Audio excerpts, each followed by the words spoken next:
کل کے سبق میں نے آپ حضرات کی خدمت میں گزارش کی تھی کہ مسئلہ تقلید کو سمجھنے کے لیے 4 چیزوں کا سمجھنا ضروری ہے۔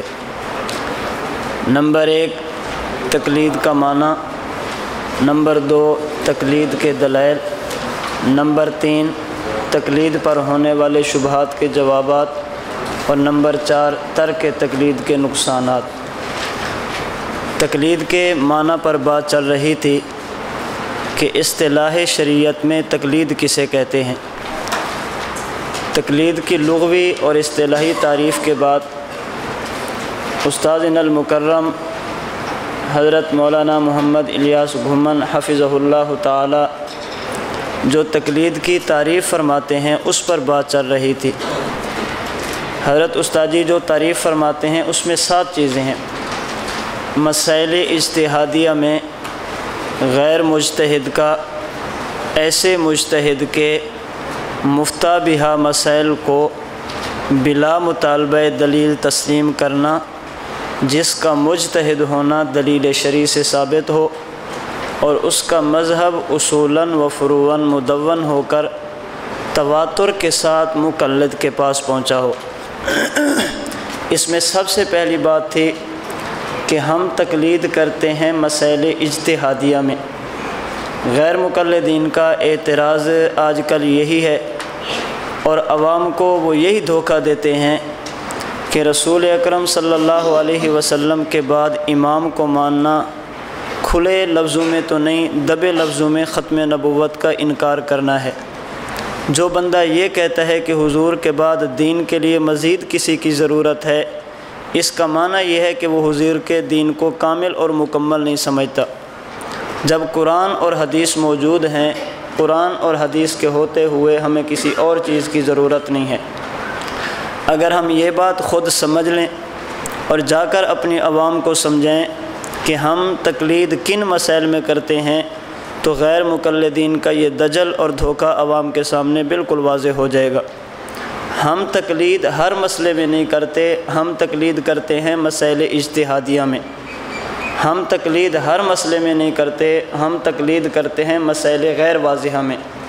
آپ حضرات اپنی زبان سے کبھی یہ جملہ نہ کہنا کہ ہم ان مسائل میں تقلید کرتے ہیں جو قرآن و حدیث میں نہ ہوں۔ جو مسئلہ قرآن و حدیث میں آ گیا ہم تقلید نہیں کرتے، یہ جملہ کبھی نہ کہنا۔ کبھی مسئلہ قرآن میں ہوتا ہے تقلید کی ضرورت پھر بھی پڑتی ہے، کبھی مسئلہ حدیث مبارک میں ہوتا ہے تقلید کی ضرورت پھر بھی پڑتی ہے۔ اس لیے ہم نے اس کو نام دیا کہ ہم تقلید کرتے ہیں مسائل اجتہادیہ میں۔ اور وہ مسائل جو مسائل اجتہادیہ یہ غیر واضح ہیں ان کی 5 قسمیں ہیں۔ نمبر 1 مسائل غیر منصوصہ، نمبر 2 مسائل منصوصہ متعارضہ، نمبر 3 مسائل منصوصہ مجملہ، نمبر 4 مسائل منصوصہ محتملۃ المعانی، اور نمبر 5 مسائل منصوصہ غیر متعینۃ الاحکام۔ نمبر 1 مسائل غیر منصوصہ، کوئی ایسا مسئلہ امت کے سامنے پیش آ جائے جس کا حل قرآن میں بھی نہ ہو اور اس کا حل حدیث مبارک میں بھی نہ ہو، واضح طور پر مسئلہ قرآن و حدیث میں نہ ہو، اسے کہتے ہیں مسائل غیر منصوصہ۔ اس کی مثال قرآن کریم سے بھی گزر چکی، مثال حدیث مبارک سے بھی گزر چکی۔ مسائل اجتہادیہ اور غیر واضحہ کی دوسری قسم مسائل منصوصہ متعارضہ، مسئلہ قرآن میں ہو مگر آیتیں 2 ہوں، مسئلہ حدیث مبارک میں ہو مگر حدیثیں 2 ہوں۔ قرآن کریم میں ایک مثال آپ کی فعل میں موجود ہے کہ جس عورت کا خاوند فوت ہو جائے اس کی عدت کتنی ہے۔ سورہ بقرہ آیت نمبر 234 بتاتی ہے کہ عدت 4 ماہ اور 10 دن ہے، اور سورہ بقرہ کی آیت نمبر 240 بتاتی ہے کہ عدت 1 سال ہے۔ اب مسئلہ ایک ہے، آیتیں 2 ہیں، ہم کس آیت پہ عمل کریں؟ اسی طرح شراب کی حرمت کے بارے میں قرآن کریم میں 2-3 آیتیں موجود ہیں۔ ایک جگہ پر شراب کے بارے میں فرمایا گیا اس میں منافع بھی ہیں، اس میں گناہ بھی ہے، اس میں نقصان بھی ہے، اس میں فائدہ بھی ہے۔ اور ایک آیت میں کہا گیا کہ نماز کا وقت ہو تو شراب نہ پیا کرو، اس کا معنی یہ ہے کہ باقی وقت میں پی سکتے ہیں۔ تیسری آیت میں ہے کہ شراب حرام ہے، شراب رجس ہے، شراب ناپاک ہے، اس سے اپنے آپ کو بچو۔ اب مسئلہ ایک ہے، آیتیں تین ہیں، ہم کس آیت پہ عمل کریں اور کس پہ نہ کریں یہ ہمیں کون بتائے گا؟ یہ مجتہد بتائے گا۔ اسی طرح مثال حدیث مبارک میں بھی ہے، بعض اوقات مسئلہ ایک ہوتا ہے، اللہ کے نبی کی حدیثیں اس مسئلے پہ دو ہوتی ہیں، ہم اس مسئلے میں کس حدیث پر عمل کریں یہ ہم پوچھتے ہیں مجتہد سے۔ اب یہاں ایک بات اچھی طرح ذہن میں رکھیں، بسا اوقات ایک مسئلہ ہوگا اس پہ حدیثیں دو ہوں گی اور فیصلہ اللہ کے نبی خود فرما دیں گے کہ پہلے حکم یہ تھا اب حکم یہ ہے۔ مسئلہ ایک ہوگا، حدیثیں دو ہوں گی اور خود اللہ کے نبی فرما دیں گے پہلے میں نے تمہیں حکم یہ دیا تھا، آج کے بعد تمہیں حکم یہ دیتا ہوں۔ اور بسا اوقات مسئلہ ایک ہوگا اور حدیثیں دو ہوں گی اور اس پر اللہ کے نبی کا اپنا فیصلہ موجود نہیں ہوگا کہ پہلے حکم یہ تھا اب حکم یہ ہے۔ بسا اوقات ایک مسئلے پہ اللہ کے نبی کی دو حدیثیں ہوں گی اور فیصلہ خود اللہ کے نبی فرما دیں گے، اور کبھی یوں ہوگا کہ مسئلہ ایک ہوگا، حدیثیں دو ہوں گی اور فیصلہ اللہ کے نبی کا نہیں ہوگا۔ وہ مسئلہ جس پر حدیثیں دو ہوں اور فیصلہ اللہ کے نبی فرما دیں، جب اس مسئلے کو بیان کیا جائے گا تو ہم کہیں گے یہ مسئلہ حدیث کا ہے اور فیصلہ اللہ کے نبی کا ہے۔ اگر حدیثیں آپس میں ٹکرائیں اور حضور فیصلہ فرما دیں تو مسئلہ حدیث کا اور فیصلہ اللہ کے نبی کا، اور وہ مسائل جن میں حدیثیں دو طرح کی ہوں، اللہ کے نبی کا اپنا فیصلہ نہ ہو، جب ہم وہ مسئلہ بیان کریں گے تو ہم کہیں گے یہ مسئلہ فقہ کا ہے اور فیصلہ فقیہ کا ہے۔ اگر مسائل منصوصہ متعارضہ میں حدیثیں دو ہوں، فیصلہ نبی فرما دیں تو مسئلہ حدیث کا اور فیصلہ اللہ کے نبی کا۔ اگر اللہ کے نبی خود فیصلہ نہ فرمائیں، دو حدیثیں امت کو دے کر چلے جائیں، جب ہم اس مسئلے میں کسی ایک پر عمل کریں گے، اب ہم یہ نہیں کہیں گے کہ مسئلہ حدیث کا فیصلہ نبی کا، اب ہم کہیں گے مسئلہ فقہ کا اور فیصلہ فقیہ کا ہے۔ حضور علیہ الصلوۃ والسلام نے فرمایا کنت نہیتکم عن زیارت القبور فزوروها، آج تک میں نے تمہیں روکا تھا کہ تم قبرستان نہ جایا کرو، آج کے بعد میں تمہیں جانے کی اجازت دیتا ہوں۔ اب اگر ہمارے پاس دو حدیثیں آ جائیں، ایک میں ہو کہ قبرستان جانا چاہیے اور دوسری میں ہو کہ نہیں جانا چاہیے، حدیثیں آپس میں ٹکرا رہی ہیں اور فیصلہ کس کا موجود ہے؟ اللہ کے نبی کا۔ اب ہم کہیں گے قبرستان جانا ہے یا نہیں، یہ مسئلہ حدیث کا ہے اور فیصلہ اللہ کے نبی کا ہے۔ اور اگر مسئلے پر حدیثیں دو ہوں، فیصلہ اللہ کے نبی نہ فرمائیں تو اس کو حدیث کا مسئلہ اور نبی کا فیصلہ نہیں کہیں گے، ہم کہیں گے مسئلہ فقہ کا ہے اور فیصلہ فقیہ کا ہے۔ یہی وجہ ہے کہ حضرت امام شافعی رحمۃ اللہ علیہ، حضرت امام مالک رحمۃ اللہ علیہ، حضرت امام احمد بن حنبل رحمۃ اللہ علیہ، ان حضرات نے جن مسائل میں ہم سے اختلاف کیا، جن فقہی اور نماز کے مسائل میں ہم سے اختلاف کیا، ان کی نوعیت اور ہے۔ انہی مسائل میں جب غیر مقلدین نے ہم سے اختلاف کیا تو ان کی نوعیت بالکل الگ ہے۔ اس کی وجہ امام شافعی رحمۃ اللہ علیہ کے مقلدین سے آپ پوچھیں کہ آپ نماز میں رفع یدین کرتے ہیں، وہ کہیں گے جی بالکل کرتے ہیں۔ آپ کے پاس دلیل ہے، وہ کہیں گے دلیل موجود ہے۔ احناف تو رفع یدین نہیں کرتے، وہ کہتے ہیں ان کے پاس بھی دلیل موجود ہے۔ جو رفع یدین کرے اس کی نماز بھی ہو جاتی ہے، جو رفع یدین نہ کرے اس کی نماز بھی ہو جاتی ہے۔ کیوں؟ رفع یدین کرنے کی حدیثیں بھی ہیں اور نہ کرنے کی حدیثیں بھی ہیں، امام کے پیچھے فاتحہ پڑھنے کی بھی ہیں اور نہ پڑھنے کی بھی ہیں، آمین آہستہ کہنے کی بھی ہیں اور اونچی کہنے کی بھی ہیں۔ ہمارے امام کا فیصلہ ہے کہ رفع یدین کرنا ہے، اور امام اعظم ابو حنیفہ کا فیصلہ ہے کہ رفع یدین نہیں کرنا۔ حدیثیں دو قسم کی تھی، ہم نے فیصلہ مانا اپنے امام کا اور حنفیوں نے فیصلہ مانا اپنے امام کا، تو وہ رفع یدین ان کے نزدیک مسئلہ فقہ کا ہے اور فیصلہ فقیہ کا ہے۔ آپ غیر مقلدین سے پوچھیں، وہ آپ سے کہے گا نماز میں رفع الیدین نہ کرنا، اس کی ایک حدیث بھی موجود نہیں۔ جو بندہ رفع یدین نہیں کرتا اس کی نماز نہیں ہوتی، جو رفع یدین نہیں کرتا نبی کے فیصلے کا منکر ہے، تو یہ لوگ رفع یدین کو مسئلہ حدیث کا کہتے ہیں اور فیصلہ اللہ کے نبی کا۔ اسی وجہ سے رئیس المناظرین حجت اللہ فی الارض حضرت مولانا محمد امین صفدر اکاڑوی رحمۃ اللہ علیہ فرماتے تھے کہ غیر مقلد یہ خود کو نبی سمجھتا ہے، غیر مقلد یہ خود کو نبی سمجھتا ہے اور ہماری عوام اسے امام شافعی سمجھتی ہے۔ یہ خود کو نبی سمجھتا ہے، ہم اسے کیا سمجھتے ہیں؟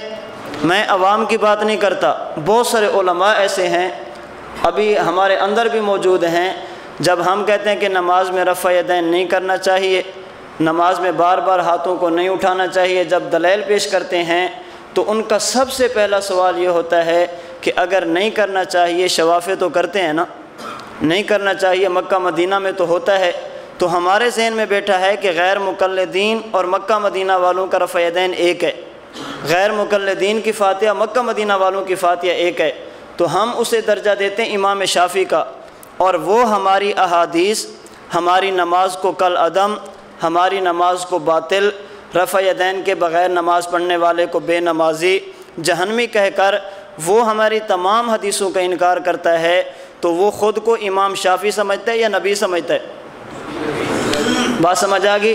تو یہ جو رفع یدین کا مسئلہ ہے کہ ان کا ٹھیک ہے ان کا ٹھیک نہیں ہے، اس کی کئی وجہ ہیں، بہت تفصیلی مسئلہ ہے، ان میں سے ایک وجہ یہ بھی ہے کہ شوافع کا رفع یدین دیانت والا ہے اور غیر مقلدین کا رفع یدین یہ بد دیانت والا ہے، ان کے رفع یدین کی بنیاد سچ پہ ہے اور ان کے رفع یدین کی بنیاد جھوٹ پہ ہے۔ اگر شوافع رفع یدین کریں تو ہم برداشت کر لیتے ہیں اور غیر مقلد رفع یدین کریں تو برداشت بات سمجھ آ گئی؟ تو مسئلہ ایک ہو، حدیثیں دو ہوں، اللہ کے نبی کا فیصلہ ہو تو مسئلہ حدیث کا اور فیصلہ اللہ کے نبی کا، اور اگر ایک مسئلے پہ حدیثیں دو آ جائیں اللہ کے نبی فیصلہ نہ فرمائیں تو مسئلہ فقہ کا اور فیصلہ فقیہ کا ہوگا، اس کو اب اللہ کے نبی کا فیصلہ آپ نہیں کہہ سکتے۔ اس پہ کئی قسم کی مثالیں آپ کے سامنے آ سکتی ہیں، مثلا مسئلہ ایک ہے، حدیثیں کئی ہیں، ہم لوگ نماز پڑھتے ہیں، نماز کے شروع میں رفع یدین کرتے ہیں، پھر آخر نماز تک ہم دوبارہ رفع یدین نہیں کرتے، یہ ہمارا عمل ہے۔ جب ہم کتب احادیث اٹھا کر دیکھتے ہیں، اللہ کے نبی سے 4 رکعت نماز میں 28 مرتبہ رفع یدین کرنا ثابت ہے، اللہ کے نبی سے 4 رکعت نماز میں 28 مرتبہ رفع الیدین کرنا ثابت ہے۔ اب جب ہم رفع یدین ایک کرتے ہیں ثابت 8 ہے، جو بندہ تقلید نہیں کرتا، جو بندہ یہ کہتا ہے کہ مجھے صرف حدیث کافی ہے، امام کی ضرورت نہیں، 2 آنکھیں 2 دلیلیں، 2 ہاتھ 2 دلیلیں، نہ تیسری آنکھ نہ دلیل، نہ تیسرا ہاتھ نہ تیسری دلیل، آپ اس کے سامنے رفع یدین کی تمام حدیثیں رکھیں اور اسے آپ کہیں کہ میں کسی امام کی تقلید نہیں کرتا، میں قرآن و حدیث پہ عمل کرنا چاہتا ہوں، لیکن مجھے ایک الجھن پیش آ گئی۔ الجھن کیا ہے؟ میں نے موطا امام مالک اٹھا کر دیکھی، اس میں ہے کہ اللہ کے نبی 4 رکعت نماز میں 5 مرتبہ رفع الیدین کرتے تھے، ایک حدیث ہے۔ میں نے صحیح بخاری اٹھا کر دیکھی، ایک حدیث میں ہے کہ اللہ کے نبی 9 مرتبہ رفع یدین کرتے، ایک حدیث میں ہے اللہ کے نبی 10 مرتبہ رفع یدین کرتے، 3 حدیثیں ہو گئی۔ میں نے سنن نسائی اٹھا کر دیکھی، ابن ماجہ اٹھا کر دیکھی، تو مسئلہ مجھے ملا کہ اللہ کے نبی 4 رکعت نماز میں 26 مرتبہ رفع یدین کرتے۔ میں نے جب امام بہقی رحمۃ اللہ علیہ کی سنن صغیر اٹھا کر دیکھی، اس میں مسئلہ مزید کھلا، اللہ کے نبی 4 رکعت نماز میں 28 مرتبہ رفع یدین کرتے۔ اب مسئلہ ہے ایک، نماز میں رفع یدین کرنا ہے یا نہیں؟ سنن نسائی جامع ترمذی کی ایک روایت کے مطابق رفع یدین 1 مرتبہ، موطا مالک کی روایت کے مطابق رفع یدین 5 مرتبہ، بخاری کی ایک روایت کے مطابق 9 مرتبہ، ایک کے مطابق 10 مرتبہ، دیگر کتب احادیث کے مطابق رفع یدین 26 مرتبہ، اور سنن صغیر کی روایت بھی اگر ان روایات کے ساتھ ملا دیں تو رفع یدین 28 مرتبہ۔ اب میں نماز پڑھنا چاہتا ہوں، ان احادیث میں سے کس پہ عمل کروں؟ بات سمجھ آ گئی؟ میں نماز پڑھنا چاہتا ہوں، وہ آپ سے کہے گا کہ جو حدیث صحیح ہے اس کو مان لیں، جو ضعیف ہے اس کو چھوڑ دیں۔ اب مسئلہ یہ ہے کہ حدیث صحیح ہے یا ضعیف ہے، یہ اللہ یا اللہ کے نبی نے بتایا یا امت نے؟ حدیث صحیح ہے یا ضعیف ہے، فلاں پہ عمل کرنا ہے فلاں پہ نہیں کرنا، یہ اللہ یا اللہ کے نبی نے فرمایا یا امت نے؟ تو جب امت نے کہا ہے تو خدا نے 2 آنکھیں دی ہیں، 2 دلیلیں ہیں، 2 ہاتھ دی ہیں، 2 دلیلیں ہیں۔ اب فقہ میں فقہا کی بات نہیں ماننی، یہ تو شرک ہے۔ حدیث صحیح ہے یا ضعیف ہے، اس میں محدثین کی بات مانے، یہ کون سا ایمان ہے؟ بات سمجھ آ گئی؟ بات سمجھ آ گئی؟ تو مسئلہ ایک ہے، حدیثیں کتنی ہیں؟ 5-6 قسم کی حدیثیں۔ ہم کس پہ عمل کریں گے؟ اب ہم کہیں گے نماز میں رفع یدین کرنا ہے یا نہیں کرنا، یہ مسئلہ فقہ کا ہے اور فیصلہ فقہا کا ہے۔ اسے کہتے ہیں مسائل منصوصہ متعارضہ۔ بات سمجھ آ گئی؟ مسئلہ ایک ہے، حدیثیں 2 تھی، تو ہم نے مجتہد سے پوچھا کہ ہم کس حدیث پہ عمل کریں اور کس پہ نہ کریں۔ دوسری مثال سمجھیں، سیدنا وائل بن حجر رضی اللہ عنہ فرماتے ہیں، جامع ترمذی باب ما جاء فی التامین، فرماتے ہیں سمعت النبی صلی اللہ علیہ وسلم قرأ غیر المغضوب علیہم ولا الضالین فقال آمین ومد بها صوتہ۔ اللہ کے نبی نے سورۃ الفاتحہ ختم کی، حضور نے آمین فرمائی اور اونچی آواز سے فرمائی، مدہ اے جہرہ، حضور نے اونچی آواز سے فرمائی۔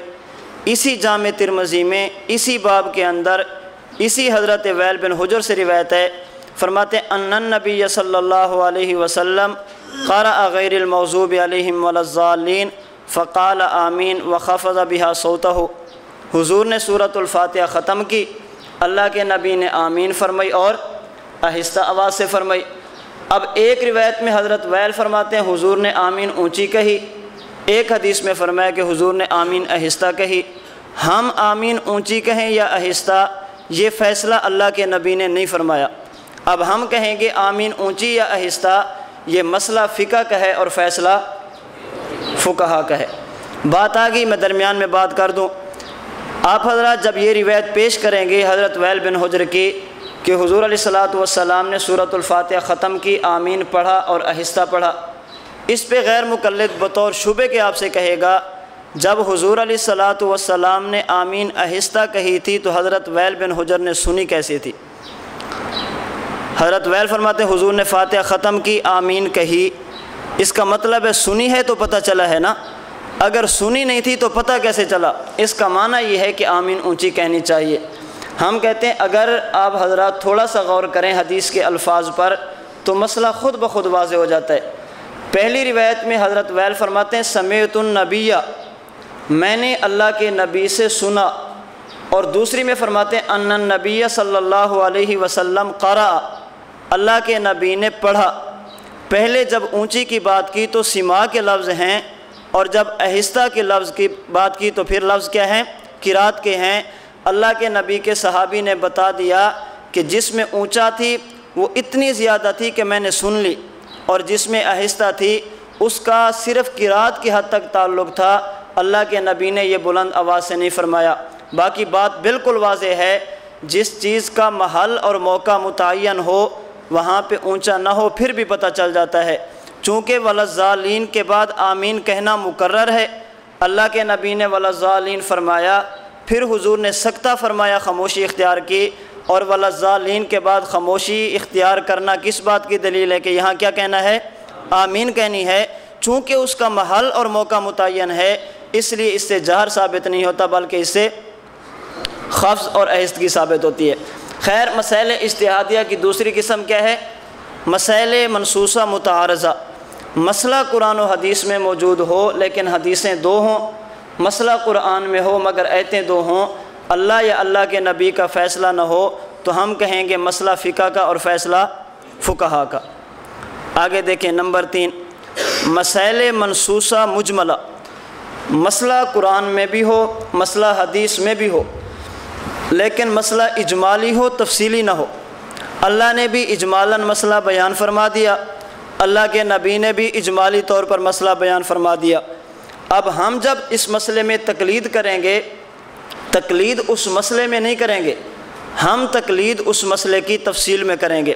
قرآن کریم سے مثال دیکھیں، سورہ مائدہ آیت نمبر 6، یا ایھا الذین آمنوا اذا قمتم الی الصلاۃ فاغسلوا وجوہکم وایدیکم الی المرافق الی آخرہ۔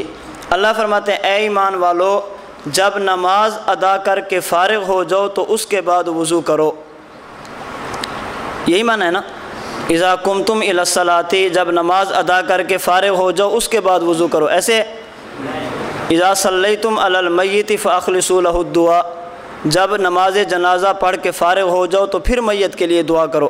تو ہم کہتے ہیں اذا قمتم الی الصلاۃ فاغسلوا وجوہکم، پھر اس کا معنی یہ ہوگا کہ جب نماز پڑھ کے فارغ ہو جاؤ اس کے بعد جا کر وضو کرو۔ بات سمجھی؟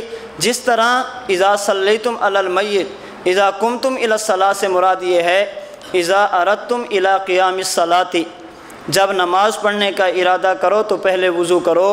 اسی طرح اذا صلیتم علی المیت کا معنی یہ ہے جب نماز جنازہ آ جائے تو اس وقت جب نماز جنازہ پڑھنے کا ارادہ کرو تو اپنی نیت کو خالص کر لو۔ بات سمجھ آ گئی؟ ہر جگہ فعل بول کر معنی فعل مراد ہو ایسا نہیں ہوتا، کبھی فعل بول کر ارادہ فعل مراد ہوتا ہے، کبھی فعل بول کر دعوی فعل مراد ہوتا ہے، اور کبھی فعل بول کر نفس فعل مراد ہوتا ہے۔ ہر جگہ پہ فعل سے نفس فعل مراد نہیں ہوتا۔ اب اللہ نے بتا دیا فاغسلوا وجوہکم، اپنے چہروں کو اپنے منہوں کو دھو۔ اب چہرے کو کہاں سے کہاں تک دھونا ہے مسئلہ قرآن میں بھی نہیں ہے، مسئلہ حدیث میں بھی نہیں ہے۔ اتنا تو آ گیا کہ چہرے کو دھو، لیکن اجمال ہے، تفصیل نہیں ہے کہ کہاں سے کہاں تک دھوئیں۔ تو ہمارے امام نے بتایا بالوں کے اگنے کی جگہ سے لے کر ٹھوڑی کے نیچے تک، اور ایک کان کی لو سے لے کر دوسرے کان کی لو تک، یہ وجہ کی حد ہے۔ تو ہم نے جو تقلید کی ہے فاغسلوا وجوہکم میں چہرہ دھونے میں نہیں کی، ہم نے تقلید کی ہے چہرہ کہاں سے کہاں تک دھونا ہے۔ مسئلہ قرآن میں تھا لیکن اجمالی تھا، فقیہ نے آ کر اس کی کیا بیان کر دی؟ تفصیل بیان کر دی۔ حدیث مبارک میں بھی ہے، جامع ترمذی باب ما جاء فی التسبیح فی الرکوع والسجود، سیدنا عبداللہ بن مسعود فرماتے ہیں اللہ کے نبی نے فرمایا جب بندہ رکوع کرے فقال فی رکوعہ سبحان ربی العظیم 3 مرات، 3 مرتبہ رکوع میں سبحان ربی العظیم کہے، اور جب سجدہ کرے فقال فی سجودہ سبحان ربی الاعلیٰ 3 مرات، 3 مرتبہ سجدے میں سبحان ربی الاعلیٰ کہے، تو اس کا رکوع بھی مکمل ہو گیا، سجدہ بھی مکمل ہو گیا۔ یہ اللہ کے نبی نے بتا دیا۔ اب ایک بندے کے ساتھ مسئلہ پیش آ گیا، اس نے رکوع میں 3 مرتبہ کی بجائے 2 مرتبہ سبحان ربی العظیم کہہ دیا، 1 مرتبہ کہہ دیا یا کہنا بھول گیا۔ سجدے میں گیا تو سبحان ربی الاعلیٰ 3 مرتبہ، 2 مرتبہ، 1 مرتبہ کہا یا کہا ہی نہیں ہے۔ اب سوال یہ ہوگا 3 مرتبہ سبحان ربی العظیم کہا، رکوع مکمل ہو گیا، یہ تو حدیث میں آ گیا، 2 مرتبہ کہنے سے رکوع ہوگا یا نہیں؟ 1 مرتبہ کہا تو رکوع ادا ہوگا یا نہیں؟ کہا ہی نہیں ہے تو رکوع ہوا یا نہیں؟ اب یہ مسئلہ قرآن میں بھی نہیں، مسئلہ حدیث میں بھی نہیں۔ اب فقیہ نے ہمیں آ کر بتایا ایک مسئلہ ہے رکوع کا، ایک مسئلہ ہے رکوع کی تسبیح کا۔ رکوع کا حکم اور ہے، رکوع کی تسبیح کا حکم اور ہے۔ رکوع رہ جائے تو نماز نہیں ہوگی، اور تسبیح رہ جائے تو نماز ہو جائے گی۔ اب یہ تفصیل آ کر ہمیں کس نے سمجھائی؟ فقیہ نے۔ تو ہم نے اجمالی مسئلہ تھا، ہم نے تفصیل میں فقیہ کی تقلید کی۔ نمبر 4 دیکھیں، مسائل منصوصہ محتملۃ المعانی، مسئلہ قرآن میں ہو لیکن ایسا لفظ ہو جس کے معنی 2 ہوں، مسئلہ حدیث مبارک میں ہو مگر ایسا لفظ ہو جس کے معنی کئی ہوں۔ اب ہم جب تقلید کریں گے نفس مسئلہ میں نہیں کریں گے، وہ لفظ جس کے 2 معنی ہیں فقیہ ان میں سے ایک معنی کو متعین کر دے گا، ہم تقلید اس معنی کی تعیین میں کریں گے۔ قرآن کریم سورۃ البقرہ آیت نمبر 228 اللہ فرماتے ہیں والمطلقات یتربصن بانفسہن 3 قروء، وہ عورت جن کو طلاق دے دی جائے وہ 3 قروء عدت گزاریں۔ یہ حکم عام نہیں ہے، آپ حضرات اہل علم ہیں، تفسیر میں فقہ میں مسئلہ موجود ہے، ہر طلاق شدہ عورت کا یہ حکم نہیں ہے۔ حیضہ ہے تو حکم اور ہے، لونڈی ہے تو حکم اور ہے، حیض نہیں آتا تو حکم اور ہے۔ یہ کس کے بارے میں ہے؟ یہ مسئلہ بالکل تفصیلی ہے۔ تو اللہ فرماتے ہیں وہ مخصوص عورتیں، ان کا حکم یہ ہے کہ اگر طلاق ہو جائے تو عدت کتنی ہے؟ 3 قروء۔ اب لفظ قروء یہ قرء کی جمع ہے، جس کا معنی ناپاکی بھی ہے، جس کا معنی پاکی بھی ہے، جس کا معنی حیض بھی ہے، جس کا معنی طہر بھی ہے۔ اب اگر حیض معنی لیں تو معنی ہوگا کہ طلاق یافتہ عورتوں کی عدت وہ 3 حیض ہے۔ اگر طہر مراد لیں تو معنی ہوگا مطلقہ عورتوں کی عدت کتنی ہے؟ 3 طہر ہے۔ اب قروء کے چونکہ 2 معنی ہیں، ہم نے 3 قروء ہے اس میں تقلید نہیں کی۔ قروء سے مراد حیض ہے یا قروء سے مراد طہر ہے، ایک معنی متعین کیا ہمارے امام نے، ایک معنی متعین کیا امام شافعی نے۔ ہم تقلید کرتے ہیں اپنے امام کے معنی کی اور شوافی تقلید کرتے ہیں اپنے امام کے معنی کی، تو ہم نے قروء میں تقلید نہیں کی بلکہ قروء کے چونکہ 2 معنی تھے ان میں سے فقیہ نے ایک متعین کر دیا، تو ہم معنی میں تقلید کرتے ہیں، نفس مسئلہ میں تقلید نہیں کرتے۔ حدیث مبارک دیکھیں، صحیح مسلم جلد 1 صفحہ 477، حضرت عبداللہ بن عباس فرماتے ہیں کانت طلاق علی عہد رسول اللہ صلی اللہ علیہ وسلم و ابی بکر و سنتین من خلافت عمر۔ یہ مشہور حدیث ہے جسے غیر مقلدین بڑے زور سے پیش کرتے ہیں۔ روایت کا خلاصہ کیا ہے؟ حضرت عبداللہ بن عباس فرماتے ہیں اللہ کے نبی کے زمانے میں، صدیق اکبر کے زمانے میں، حضرت عمر کی خلافت کے ابتدائی 2 سالوں میں 3 طلاقیں ایک شمار ہوتی تھی۔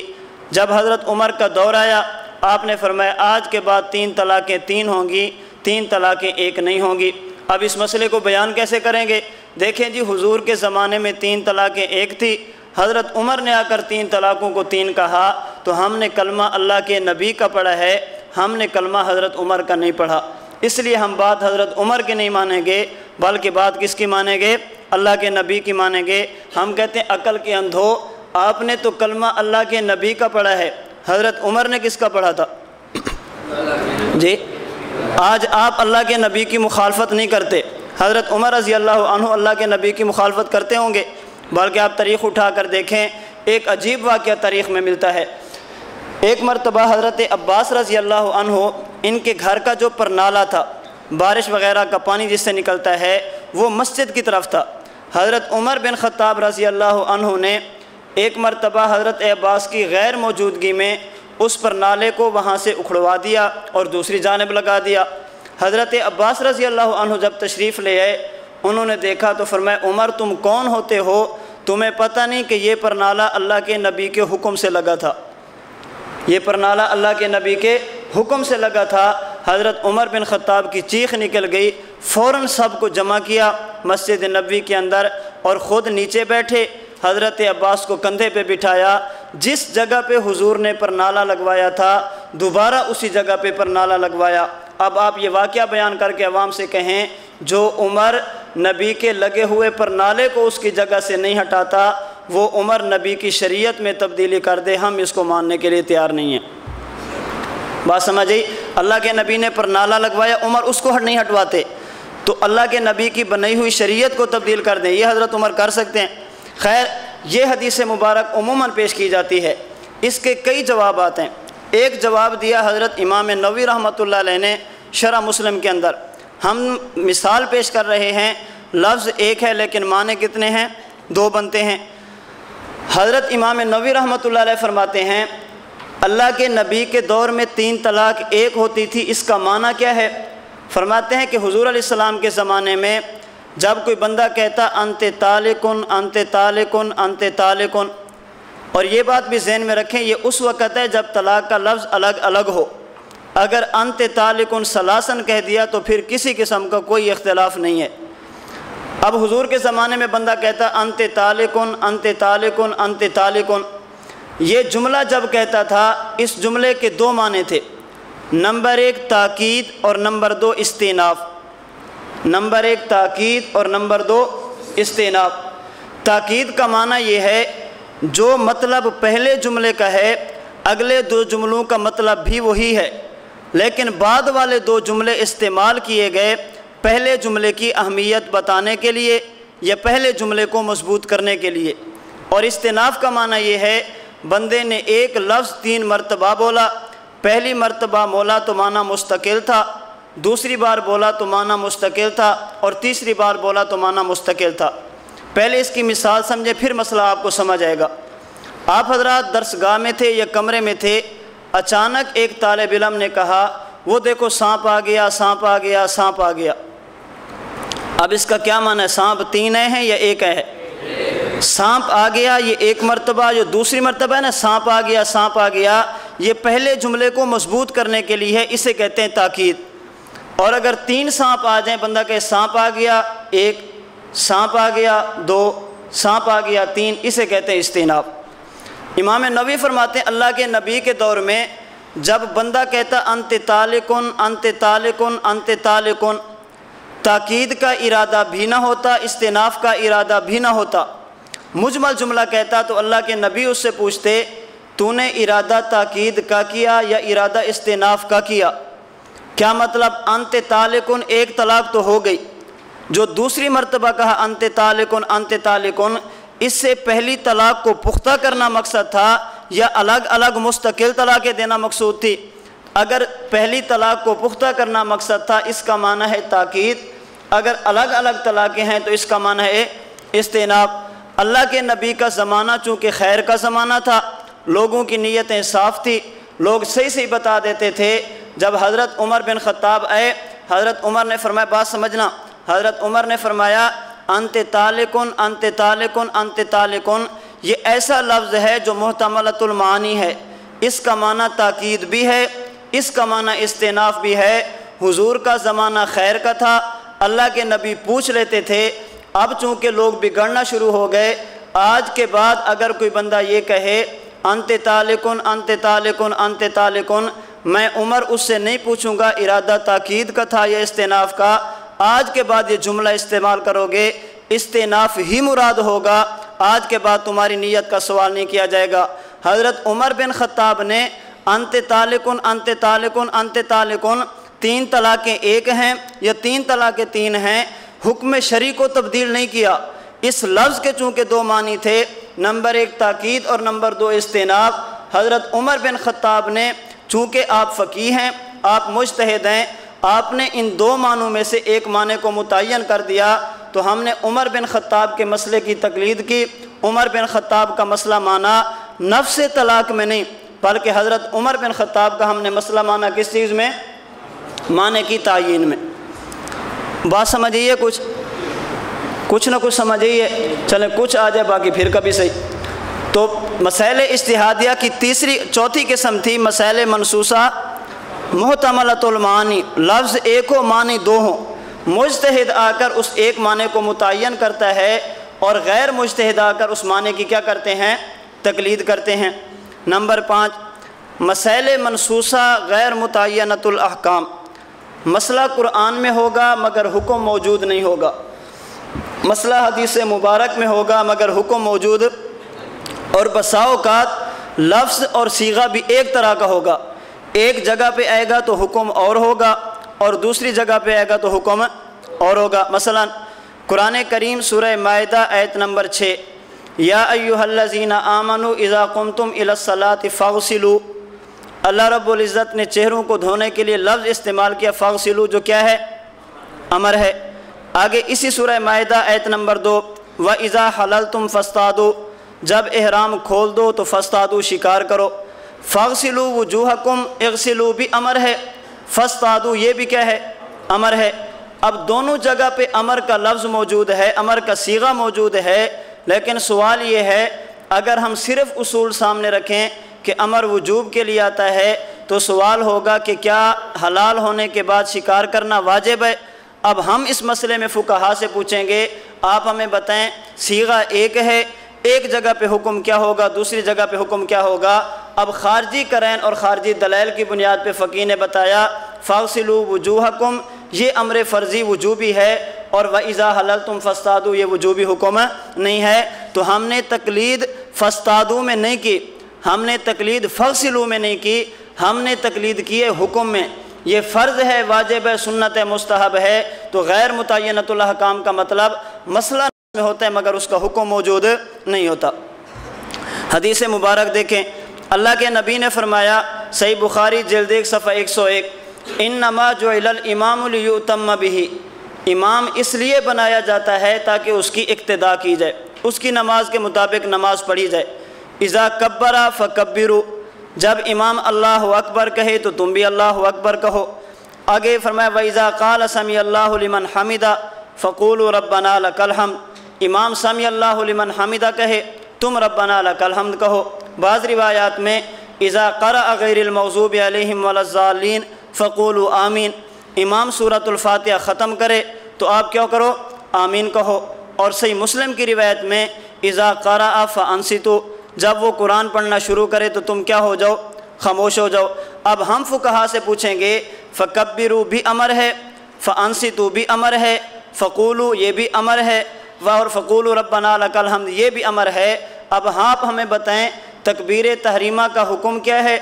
امام سورۃ فاتحہ ختم کرے آمین کہنے کا حکم کیا ہے؟ امام قرآن شروع کرے فانصتوا خاموشی کا حکم کیا ہے؟ امام سمی اللہ لمن حمدہ کہے ربنا لک الحمد کہنے کا حکم کیا ہے؟ مسئلہ نص میں موجود تھا لیکن حکم موجود نہیں تھا۔ اب ان احکام میں ہم کس کی طرف رجوع کریں گے؟ فقہا کی طرف۔ تو بات آپ کی سمجھ میں آ گئی کہ ہم تقلید کرتے ہیں مسائل اجتہادیہ میں، اور مسائل اجتہادیہ کی کتنی قسمیں؟ 5 قسمیں۔ نمبر 1 مسئلہ نص میں نہ ہو، نمبر 2 نص میں ہو مگر آیتیں یا حدیثیں 2 ہوں، نمبر 3 نص میں ہو مگر تفصیل نہ ہو، اور نمبر 4 مسئلہ نص میں ہو لیکن معانی کئی ہوں، اور نمبر 5 مسئلہ نص میں ہو مگر حکم موجود نہ ہو۔ تو ان 5 قسم کے مسائل میں مجتہد اجتہاد کرتا ہے، مستنبط استنباط کرتا ہے، فقیہ قیاس کرتا ہے، اور عام عوام ان کے مسائل میں کیا کرتی ہے؟ تقلید کرتی ہے۔ اس لیے ہم کہتے ہیں اللہ کے نبی کے بعد فقہا کی بھی ضرورت ہے۔ بات سمجھ آ گئی؟ تو یہ تھی حضرت استاد جی کی تعریف میں جو پہلا لفظ تھا کہ ہم تقلید کرتے ہیں کن مسائل میں؟ مسائل اجتہادیہ میں۔ نمبر 2 ہم نے کہا مسائل اجتہادیہ میں غیر مجتہد کا تقلید یہ مجتہد کے ذمے نہیں ہے، یہ غیر مجتہد کے ذمے ہے۔ ہر بندہ تقلید نہیں کرتا، تقلید وہ کرے گا جو مجتہد نہ ہو۔ اگر یہ بات ذہن میں ہو تو غیر مقلدین کا ایک بہت بڑا شبہ ہے، کہتے ہیں جی تقلید واجب ہے، ہم کہتے ہیں بالکل واجب ہے، اگر نہ کرے تو ہم کہتے ہیں گناہ گار ہے۔ اچھا اگر گناہ گار ہوتا ہے آپ یہ بتائیں امام اعظم ابو حنیفہ کس کے مقلد تھے؟ بات سمجھیے، استاد جی کا خیر پور میرس میں بیان تھا، غیر مقلد نے یہی سوال کیا تو استاد جی نے اس سے کہا مجھے آپ یہ بتاؤ نبی کا کلمہ پڑھنا فرض ہے؟ اس نے کہا جی بالکل، اگر نہ پڑھیں بہت بڑا گناہ ہے۔ با جماعت نماز پڑھنا فرض ہے؟ اس نے کہا جی بالکل، اگر نہ پڑھیں بہت بڑا گناہ ہے۔ استاد جی نے فرمایا اچھا یہ بتاؤ عام تو اللہ کے نبی کا کلمہ پڑھتے ہیں، نبی کس کا کلمہ پڑھتا ہے؟ اس نے کہا جی کسی کا بھی نہیں، تو کیا نبی گناہ گار ہے؟ کہتے گناہ گار بھی نہیں ہے۔ ہم تو با جماعت نماز پڑھتے ہیں، ہمارا امام کس کی اقتداء کرتا ہے؟ کیونکہ با جماعت کا معنی چند لوگ مل کر کسی کی اقتداء کریں، کسی کے پیچھے کھڑے ہو جائیں۔ ہم با جماعت پڑھتے ہیں، ہمارا امام کس کے پیچھے کھڑا ہوتا ہے؟ کہتے ہیں جی کسی کے پیچھے نہیں۔ کیا پھر وہ واجب کا تارک ہے، گناہ گار ہوگا؟ کہتے ہیں جی نہیں۔ صحیح نے فرمایا کیوں؟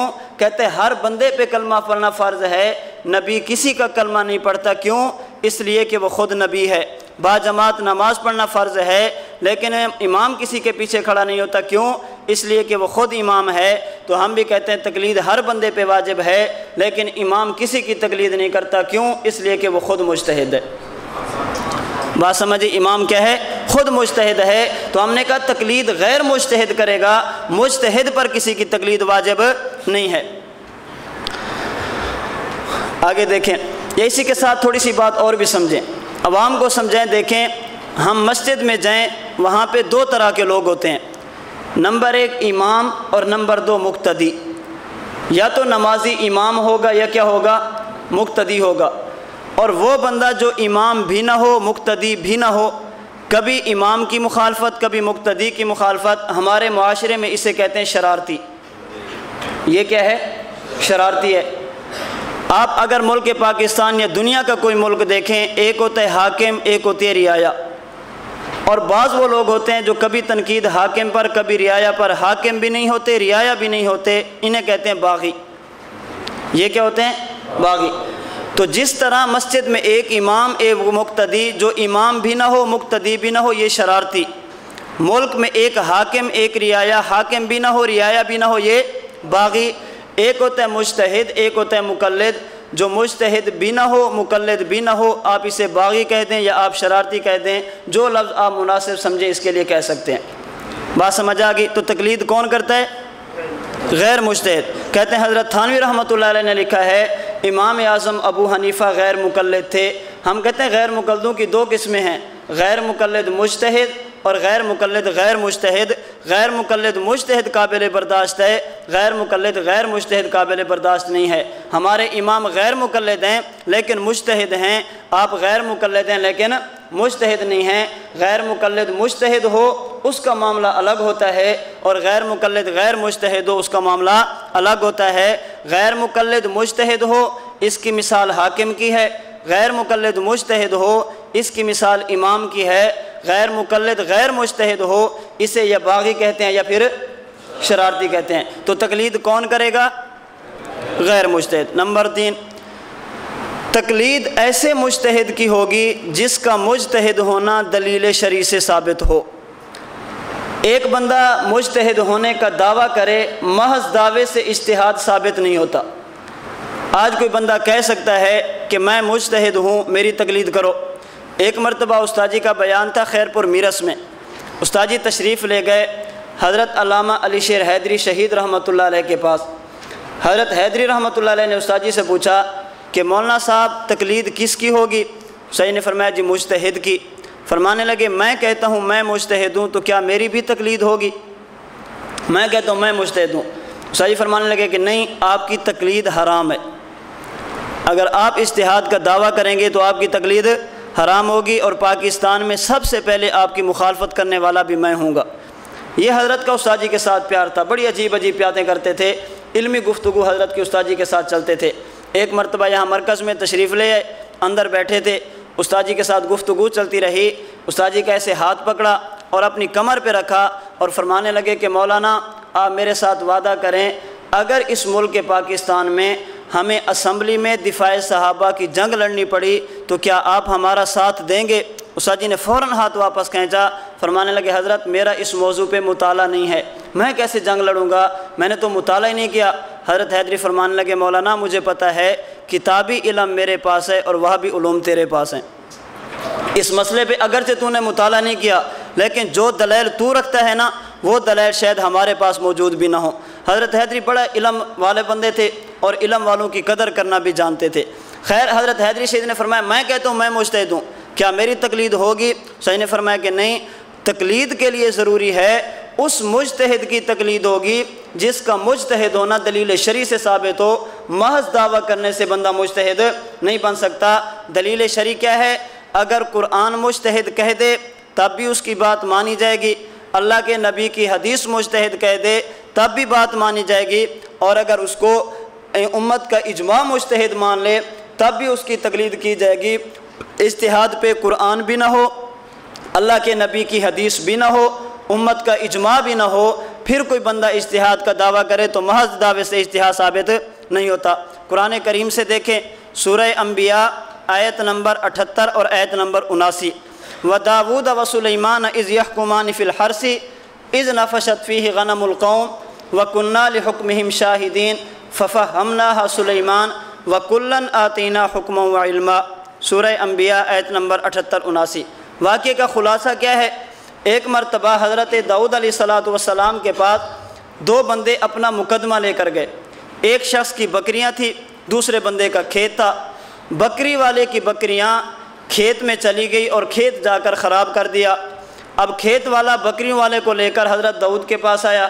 حضرت داؤد نے فیصلہ فرمایا چونکہ تیری بکریوں نے اس کا کھیت خراب کیا، اس کا نقصان ہوا، اس لیے اب مسئلہ یہ ہے، صورت یہ ہے آپ اپنی بکریاں کھیت والے کے سپرد کر دیں کیونکہ آپ نے اس کا نقصان کیا۔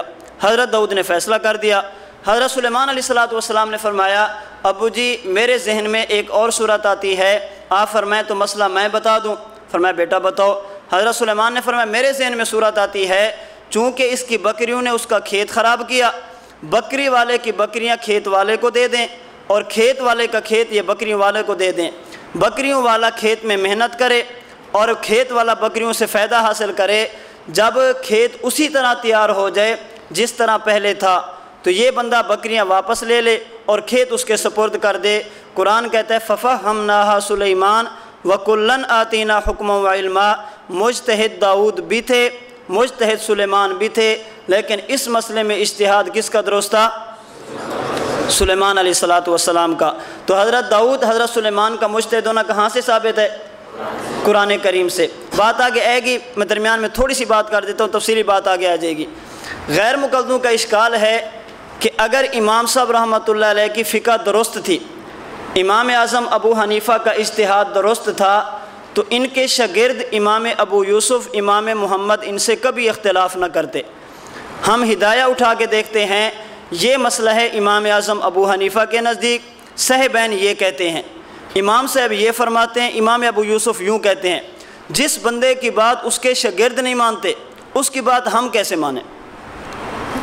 جس بندے کی بات اس کے شاگرد نہیں مانتے، ہم کیسے مانیں؟ استاد جی فرماتے ہیں، اللہ کا شکر ادا کرو، تم اس دور میں پیدا ہوئے، حضرت داؤد حضرت سلیمان کے دور میں پیدا نہیں ہوئے، وگرنہ تم نے کہنا تھا اے داؤد تیری بات تو تیرا بیٹا نہیں مانتا، ہم کیسے مانیں؟ حضرت سلیمان نے حضرت داؤد کے اجتہادی فیصلے سے اختلاف نہیں کیا، اور بابا چھوٹا مجتہد بڑے سے اختلاف کرے اس کو حق حاصل ہے، چھوٹا مجتہد بڑے سے اختلاف کرے اس کو حق حاصل ہے، اور غیر مجتہد جتنا بڑا بھی ہو جائے اس کو مجتہد سے اختلاف کرنے کا حق حاصل نہیں ہے۔ آپ کی مسجد میں امام کھڑا تھا، امام کون ہے؟ عالم ہے، اور پیچھے بچہ کون ہے؟ کمہار کا بیٹا، موچی کا بیٹا، 8-9 سال عمر ہے، گھٹیا قوم کا ہے۔ امام نے قرآن غلط پڑھا، موچی کے بیٹے نے ٹوک دیا، نماز ہو جائے گی یا نہیں؟ جی ہو جائے گی۔ آپ مصلی پہ کھڑے تھے، امام صاحب ٹوٹیوں پہ بیٹھے تھے، شیخ الحدیث صاحب ٹوٹیوں پہ بیٹھے تھے، علامہ صاحب ٹوٹیوں پہ بیٹھے تھے، پیر صاحب، آپ نے قرآن غلط پڑھا، پیر صاحب نے ٹوٹیوں سے آپ کو لقمہ دیا، آپ نے لقمہ لے لیا، نماز ٹھیک ہے یا ختم ہو گئی؟ اب عوام شور مچائے کہ یہ چھوٹا اختلاف کر سکتا ہے، وہ بڑا اگر بات کرے تو بات کیوں نہیں بنتی؟ ہر بندہ کہے گا چھوٹا نمازی بڑے نمازی سے اختلاف کرے اس کو حق حاصل ہے، غیر نمازی جتنا بھی بڑا ہو جائے اس کو نمازی سے اختلاف کرنے کا کوئی حق حاصل نہیں۔ یہ بات اگر سمجھ آ جائے نا تو مشاجرات صحابہ سمجھ آتا ہے۔ صحابہ آپس میں لڑے، صحابہ نے صحابہ سے اختلاف کیا، ہم کہتے ہیں صحابی سے اختلاف کرے صحابی کو حق حاصل ہے، غیر صحابی سے اختلاف کرے اس کو کوئی حق حاصل نہیں، نمازی سے اختلاف کرے اس کو حق حاصل ہے، غیر نمازی سے اختلاف کرے اس کو حق حاصل نہیں، مجتہد سے اختلاف کرے اس کو حق حاصل ہے، غیر مجتہد سے اختلاف کرے اس کو کوئی حق حاصل نہیں ہے۔ تو حضرت داؤد حضرت سلیمان ان کا مجتہد ہونا کہاں سے ثابت ہے؟ جی قرآن کریم کی آیت سے۔ اسی طرح بدر کے قیدیوں کے بارے میں جب صحابہ سے رائے لی گئی، بعض کی رائے یہ تھی کہ ان سے فدیہ لے کر ان کو چھوڑ دینا چاہیے، حضرت عمر نے فرمایا کہ نہیں، جس کا رشتہ دار ہے اس کے حوالے کرو، اس کی گردن اڑے، قتل کر دو۔ قرآن کریم نے اللہ کے نبی نے اکثریت کی رائے کے مطابق فیصلہ کیا، فدیہ لیا اور چھوڑ دیا۔ اس پہ بھی مسالے تھے، اجتہاد یہ بھی ٹھیک تھا۔ اللہ رب العزت نے قرآن کریم میں فرمایا ما کان لنبی ان یکون لہ اسریٰ حتی یسخن فی الارض تریدون عرض الدنیا، سورہ انفال آیت نمبر 67۔ تو حضرت عمر کی رائے کے مطابق اللہ نے قرآن اتارا، تو حضرت عمر کا مجتہد ہونا کہاں سے ثابت ہوا؟ قرآن کریم سے۔ حضرت معاذ بن جبل رضی اللہ عنہ، اس کے فوائد کیا ہیں حدیث کے، میں آگے بات کرتا ہوں انشاءاللہ۔ اللہ کے نبی نے ان کو بھیجا یمن میں، اور بھیجتے وقت فرمایا کیف تقضی اذا عرض لک قضاء، اے معاذ وہاں جاؤ گے فیصلے بھی کرو گے، لوگ مسئلے بھی پوچھیں گے، مسئلے کیسے بتاؤ گے؟ فرمایا اقضی بکتاب اللہ، فرمایا فإن لم تجد، فرمایا فبسنت رسول اللہ، فإن لم تجد فی سنت رسول اللہ ولا فی کتاب اللہ، فرمایا اجتہد برائیی ولا آلو، مسئلہ قرآن و سنت میں نہ ملا، اجتہاد کروں گا اور کمی نہیں کروں گا۔ اللہ کے نبی نے فضرب صدرہ، حضور نے اپنا ہاتھ حضرت معاذ کے سینے پہ مارا اور فرمایا الحمدللہ الذی وفق رسول اللہ لما یرضی رسول اللہ۔ اب حضرت معاذ فرماتے حضور مسئلہ قرآن و سنت میں نہ ملا تو کیا کروں گا؟ اجتہاد کروں گا۔ اللہ کے نبی خوشی میں سینے پہ ہاتھ بھی پھیر رہے ہیں اور الحمدللہ فرما کر خدا کا شکر بھی ادا کر رہے ہیں، تو حضرت معاذ کا مجتہد ہونا کہاں سے ثابت ہے؟ حدیث مبارک سے۔ ابو داؤد باب اس کا جلد 2 صفحہ 149۔ تو ہم ایسے مجتہد کی تقلید کریں گے جس کا مجتہد ہونا کہاں سے ثابت ہو؟ دلیل شرعی سے ثابت ہو۔ دلیل شرعی یعنی قرآن سے ہو جائے، حدیث مبارک سے ہو جائے، یا امت کے اجماع سے ہو جائے۔ حضرت داؤد حضرت سلیمان حضرت عمر بن خطاب ان کا مجتہد ہونا ثابت ہے قرآن کریم سے۔ حضرت معاذ بن جبل ان کا مجتہد ہونا ثابت ہے اللہ کے نبی کی حدیث سے۔ امام اعظم ابو حنیفہ، حضرت امام مالک، امام محمد بن ادریس شافعی، امام احمد بن حنبل رحمہم اللہ، یہ 4 حضرات وہ ہیں جن کا مجتہد ہونا امت کے اجماع سے ثابت ہے۔ کوئی ان کی تقلید کرے وہ بھی مجتہد مانتا ہے، جو تقلید نہ کرے مجتہد مانتا وہ بھی ہے۔ تو ان کا مجتہد ہونا چونکہ امت کے اجماع سے ثابت ہے، اس لیے ہم نے کہا ہم تقلید ایسے مجتہد کی کریں گے جس کا مجتہد ہونا کہاں سے ثابت ہو؟ دلیل شرعی سے ثابت ہو۔ آج بھی اگر کسی کے اجتہاد پہ قرآن کی آیت آ جائے، 12واں امام لے کر آ جائے، حدیث مبارک آ جائے یا امت کا اجماع ہو جائے، پھر بھی اس کی تقلید کی جا سکتی ہے۔ لیکن اس دور میں کسی کے مجتہد ہونے پر اجماع ہونا ناممکن، اور بات سمجھی؟ تو تقلید کس مجتہد کی ہوگی؟ جس کا مجتہد ہونا کہاں سے ثابت ہو؟ دلیل شرعی سے۔ نمبر 4، ہم نے کہا مسائل اجتہادیہ میں غیر مجتہد تقلید کرے گا ایسے مجتہد کی جس کا مجتہد ہونا دلیل شرعی سے ثابت ہو۔ نمبر 4، تقلید ان مسائل میں ہوگی جو مسائل مفتیٰ بہا ہوں۔ تقلید کن مسائل میں ہوگی؟ جو مفتیٰ بہا ہوں۔ مفتیٰ بہا کا کیا مطلب ہے؟ رئیس المناظرین حجت اللہ فی الارض حضرت مولانا محمد امین صفدر اکاڑوی رحمۃ اللہ علیہ کا ایک مرتبہ سندھ میں مناظرہ تھا۔ سامنے تھا پیر جھنڈا، غیر مقلدوں کا مشہور۔ حضرت نے اس سے کہا عبارات پہ، فقہ پہ، حضرت نے فرمایا کہ فقہ کا وہ مسئلہ پیش کرو گے جو مفتیٰ بہا ہوگا، اکابرین کی وہ رائے پیش کرو گے جو مفتیٰ بہا ہوگی، بلکہ ترک قرات خلف الامام پہ تھا۔ حضرت نے فرمایا کہ ہمارے اکابرین کے اقوال وہ پیش کرو گے جو مفتیٰ بہا ہوں، غیر مفتیٰ بہا نہیں۔ عوام نے کہا صحیح، ہمیں تو پتہ نہیں مفتیٰ بہا غیر مفتیٰ بہا کیا ہوتے ہیں۔ اب پیر جھنڈا کہتے ہیں نہیں، غیر مفتیٰ بہا بھی چلیں گے۔ حضرت اکاڑوی فرماتے ہیں کہ نہیں، مفتیٰ بہا بھی ہونے چاہیے، مفتیٰ بہا ہی ہوں گے، غیر مفتیٰ بہا نہیں ہوں گے۔ آپس میں جھگڑا ہے۔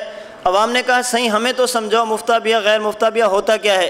اب حضرت اکاڑوی رحمۃ اللہ علیہ کے علوم دیکھیں، اتنی خاص اور مشکل اصطلاح کو عوام میں کیسے سمجھایا۔ حضرت فرمانے لگے میں اسے کہہ رہا ہوں کہ مناظرے میں قول پکے پکے پیش کرنے ہیں، یہ کہتے ہیں نہیں، کچے قول بھی پیش کیے جا سکتے ہیں۔ میں کہتا ہوں پکے قول پیش کرو، یہ کہتے ہیں نہیں، کچے قول بھی پیش کیے جا سکتے ہیں۔ عوام نے کہا صحیح بات تو ٹھیک ہے، قول تو پکے ہی پیش کرنے چاہیے۔ حضرت اکاڑوی کو اللہ نے بڑا نوازا تھا، مشکل سے مشکل اصطلاح کو حضرت ایسے چٹکیوں میں حل فرماتے تھے۔ ایک مرتبہ عدالت میں مناظرہ تھا ترک قرات خلف الامام پہ۔ حضرت نے صحیح مسلم کی روایت پڑھی، آپ تفصیل سے کل پڑھ چکے ہیں، میں ہلکی سی بات کرتا ہوں حضرت کے زبان کے حوالے سے۔ حضرت نے روایت پیش کی، حضرت قتادہ والی، اذا قرأ فانصتوا، اذا انما جعل الامام لیؤتم به، اذا کبر فکبروا، اذا قرأ غیر المغضوب علیہم ولا الضالین فقولوا آمین، اور بعض سندوں میں ہے اذا قرأ فانصتوا۔ جب حضرت نے یہ بات کی تو غیر مقلد مناظر نے کہا کہ مولانا یہ شاذ ہے، اذا قرأ فانصتوا جملہ کیا ہے؟ شاذ ہے۔ حضرت نے فرمایا کہ نہیں، یہ زیادتی سکہ ہے۔ یہ کیا ہے؟ زیادتی سکہ ہے۔ اب چونکہ ہم اصول حدیث پڑھتے نہیں ہیں، اگر پڑھتے بھی ہیں تو شوافے کے، کتابیں بھی شوافے کی، اصول بھی شوافے کے، اس لیے بعد میں ہمیں غیر مقلد پریشان کرتے ہیں۔ ہماری الجھن اور مسئلہ یہ ہے ہمیں احناف کے اصول حدیث کا پتہ ہی نہیں ہے۔ اگر پتہ چل جائے نا، خدا کی قسم تمہاری بنیادیں اتنی مضبوط ہیں تمہیں دنیا کا کوئی باطل ہلا نہیں سکتا۔ ہمیں اپنے اصولوں کا پتہ نہیں، ہمارا المیہ یہ ہے، اس لیے ہم بار بار کہتے ہیں اللہ کے لیے ہمیں تھوڑا سا وقت دو، آپ ہمارے پاس ہیں، اپنے اصول سمجھیں، اپنے مسائل سمجھیں، عقائد سمجھیں، پھر دیکھیں دنیا میں آپ کے لیے کام کرنا کتنا آسان ہے۔ استاد جی ایک جملہ فرماتے ہیں، یہاں پہ آنے والا بندہ کچھ اور نہ بھی کر سکے، 12 دن گزارنے کے بعد جب وہ مرکز کے گیٹ سے نکلتا ہے نا تو وہ سر کو اٹھا کے چلتا ہے، اب اس کو سر جھکانے کی حاجت باقی نہیں رہتی۔ یہ صرف 12 دن یا مرکز کی بات نہیں، الحمدللہ استاد محترم نے پوری دنیا میں دیوبندیت کو اپنے پاؤں پہ کھڑا کر دیا ہے۔ اب ہم سر جھکانے والے نہیں ہیں، پہلے ہم دفاع کرتے تھے، اب ہم اقدام کرتے ہیں۔ پہلے ہم اپنی صفائیاں دیتے تھے، اب ہم دشمن سے پوچھتے ہیں آپ صحابہ کے خلاف بھونکتے ہیں، پہلے اپنی ذات تو دیکھو۔ آپ ائمہ کے خلاف بھونکتے ہیں، پہلے اپنی حیثیت تو دیکھو۔ آپ نانوتوی کے خلاف بکتے ہیں، پہلے اپنی ذات تو دیکھو۔ اب ہمیں سر جھکانے کی ضرورت نہیں ہے۔ خیر، حضرت اکاڑوی نے کیا فرمایا؟ یہ ہے زیادتی سکہ، اور وہ کہتے ہیں کہ یہ کیا ہے؟ شاذ ہے۔ جج نے 2 منٹ 3 منٹ تو سنا، کہنے لگا کہ مولویوں تمہاری لڑائی ہے، مجھے یہ تو بتائے شاذ اور زیادتی سیکا ہوتی کیا ہے؟ یہ دلائل سے زیادتی سیکا ثابت کر دے، تو دلائل سے شاذ ثابت کر دے، میں کیسے فیصلہ کروں گا؟ اب وہ چونکہ غیر مقلد تھا، بات کو سمجھتا نہیں تھا، اور جو نہ سمجھے اسے بات سمجھ آ گئی، جو بات کو نہ سمجھے قرآن نے اسے گدھا کہا۔ وہ چونکہ بات سمجھتے نہیں ہیں، کہنے لگا جج صاحب اگر آپ نے یہ اصطلاحیں سمجھنی ہے نا تو 8 سال مدرسے میں پڑھو۔ اب جج نے کہا میری تو مجبوری ہے، میں نہیں جا سکتا۔ حضرت اکاڑوی فرمانے لگے جج صاحب آپ 8 سال نہ دیں، اگر 1 منٹ مجھے دے دینا میں آپ کو مسئلہ سمجھا دیتا ہوں۔ اس نے کہا جی فرمائیں۔ حضرت اکاڑوی فرمانے لگے آپ نے اپنی صبح کی نماز اپنی مسجد میں پڑھی، آپ کا ایک بھائی اور بھی ساتھ تھا، یا میں اپنی مسجد کی مثال دیتا ہوں۔ آپ میں سے 2 بندے تھے، ایک بندہ کہتا ہے کہ آج صبح کی نماز مرکز کی مسجد میں مولانا خبیب احمد نے پڑھائی، استاد جی کے بھائی کے بارے میں مولانا خبیب صاحب نے پڑھائی۔ دوسرا کہتا ہے نہیں، مرکز کے استاد مولانا اشفاق ندیم صاحب نے پڑھائی۔ بات سمجھ آ گئی؟ 5 کہتے ہیں کہ نماز مولانا اشفاق صاحب نے پڑھائی، اور ایک کہتا ہے کہ نہیں نماز پڑھی مولانا خبیب صاحب نے۔ اب 5 کی بات کے مقابلے میں جو ایک کی بات ہے نا اسے کہتے ہیں شاذ۔ ایک کی بات 5 سے ٹکرا جائے، خود ضعیف ہو لیکن ثقات کی مخالفت کرے، اسے کیا کہتے ہیں؟ شاذ۔ ایک کی ضعیف کی بات ثقات کی جماعت سے ٹکرا گئی، ایک کچھ کہتا ہے دوسرا کچھ کہتے ہیں، یہ شاذ ہے۔ 5 بندے کہتے ہیں کہ صبح کی نماز پڑھی مولانا اشفاق صاحب نے، چھٹا بیٹھا تھا وہ کہتے ہیں ہاں نماز مولانا اشفاق صاحب نے پڑھی ہے، اور پہلی رکعت میں فلاں صورت پڑھی اور دوسری رکعت میں فلاں صورت پڑھی۔ اب 5 بندے اور یہ اتنی بات میں متفق ہیں کہ نماز اسی نے ہی پڑھی ہے، لیکن چھٹا ایک اضافی بات نقل کرتا ہے کہ انہوں نے پہلی رکعت میں یہ صورت پڑھی دوسری میں یہ پڑھی۔ اب یہ جو اضافی بات نقل کر رہے ہیں نا اسے کہتے ہیں زیادتی سیکا۔ اب سمجھیں، حضرت اکاڑی فرماتے ہیں روات کہتے ہیں اللہ کے نبی نے فرمایا انما جعل الامام لیتم بہ اذا کبر فکبروا اذا قال غیر المغضوب علیہم ولا الضالین فقولوا آمین اذا قال سمع اللہ لمن حمد فقولوا ربنا لک الحمد اذا رکع فرکعوا۔ یہ سارے جملے سارے بتائے، اور ایک بندہ درمیان میں کہتے اللہ کے نبی نے یہ بھی فرمایا اور یہ بھی فرمایا اذا قرأ فانصتوا، حضور نے یہ جملے بھی فرمائے اور ساتھ یہ بھی فرمایا۔ اگر 5 بندے کہیں حضور نے فرمایا اذا قرأ فقرؤوا، اور چھٹا کہے حضور نے فرمایا اذا قرأ فانصتوا، اب 5 کی بات لی جائے گی، چھٹے کی بات ہوگی شاذ۔ کیوں؟ وہ کہتے ہیں حضور نے فرمایا جب امام پڑھے تو تم بھی پڑھو، یہ کہتے نہیں حضور نے فرمایا امام پڑھے تو خاموش ہو جاؤ، یہ بات آپس میں ٹکرا گئی، یہ شاذ ہے۔ 5 کہتے ہیں حضور نے باتیں یہ کی، چھٹا کہتے ہیں یہ بھی کی اور یہ بھی کی اذا قرأ فانصتوا۔ اب ہم اسے کہیں گے چھٹا بندہ جس چیز کو ثابت کر رہا ہے 5 بندے اس کا انکار نہیں کرتے، اور 5 بندے جس چیز کو ثابت کر رہے ہیں چھٹا ان کا انکار نہیں کرتا، اسے کہتے ہیں زیادتی سیکا۔ جج صاحب اذا قرأ فانصتوا یہ شاذ نہیں ہے، یہ زیادتی سیکا ہے۔ بات سمجھ آ گئی؟ تو حضرت نے مفتہ بہا کا معنی کیا کیا؟ میں کہتا ہوں پکے اقوال اور یہ کہتا ہے کچے قول بھی پیش کریں گے۔ تو ہم کہتے ہیں تقلید ہوگی کن مسائل میں؟ مفتہ بہا مسائل میں۔ ایک قول مفتہ بہا ہے، ایک غیر مفتہ بہا ہے۔ غیر مفتہ بہا کا ہم احترام کریں گے لیکن عمل مفتہ بہا پر کریں گے۔ ایک راجح ہے، ایک مرجوح ہے، راجح پر عمل کریں گے، مرجوح کا احترام کریں گے۔ ایک معروف ہے، ایک شاذ ہے، شاذ کا احترام کریں گے اور معروف پر عمل کریں گے۔ جس طرح حدیث میں ایک ناسخ ایک منسوخ، ایک راجح ایک مرجوح، ایک ضعیف ایک حدیث صحیح، ہم ضعیف پر عمل نہیں، ضعیف کا احترام کرتے ہیں اور صحیح پر عمل کرتے ہیں، منسوخ کا احترام کرتے ہیں اور ناسخ پر عمل کرتے ہیں، مرجوح کا احترام کرتے ہیں اور راجح پر عمل کرتے ہیں۔ اسی طرح غیر مفتہ بہا ہم ان کا احترام کرتے ہیں اور مفتہ بہا پر کیا کرتے ہیں؟ ہم عمل کرتے ہیں۔ یہاں پہ ایک بات اچھی طرح ذہن میں رکھیں، ممکن ہے آپ کے ذہن میں سوال ہے اور بعض حضرات کے ذہنوں میں یہ سوال اٹھا بھی ہے، مولانا جب غیر مقلدین اشکال ہی غیر مفتہ بہا مسائل کو لے کر کرتے ہیں، پھر اس طرح کرو غیر مفتہ بہا کو فقہ سے نکال دو، کتابوں سے ختم کر دو تاکہ اعتراض کے دروازے ہی بند ہو جائیں۔ بظاہر تو بات ٹھیک ہے نا، جن مسائل پہ فتویٰ نہیں ہے ان کو فقہ کی کتابوں سے نکال دو، صرف مفتہ بہا اقوال کو رکھو تاکہ اعتراضات کا دروازہ ہی بند ہو جائے۔ ہم کہتے ہیں اگر کوئی بندہ آپ سے کہے حدیث کی کتابوں سے ضعیف کو نکال دو، صحیح کو باقی رکھو تاکہ اعتراض کا دروازہ ہی بند ہو جائے، کوئی بندہ یہ کام کرنے کے لیے تیار ہے؟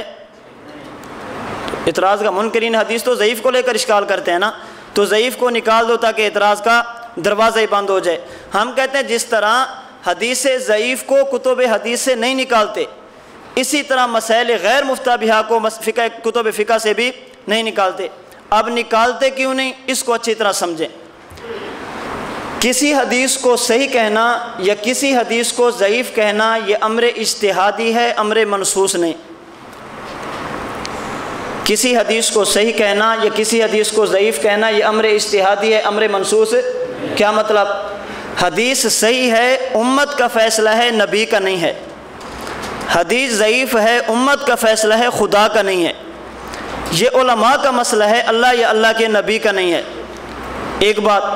دوسری بات سمجھیں، حضرت امام سیوطی رحمۃ اللہ علیہ نے ایک اصول بیان کیا کہ جب محدث کسی حدیث کے بارے میں حکم لگے کہ یہ حدیث صحیح ہے، یا محدث کسی حدیث کے بارے میں حکم لگے کہ یہ حدیث ضعیف ہے، یہ میں اصول حدیث کے ایک اصول ہلکا سا چھیڑنے لگا ہوں، اس کو ذرا سمجھنا۔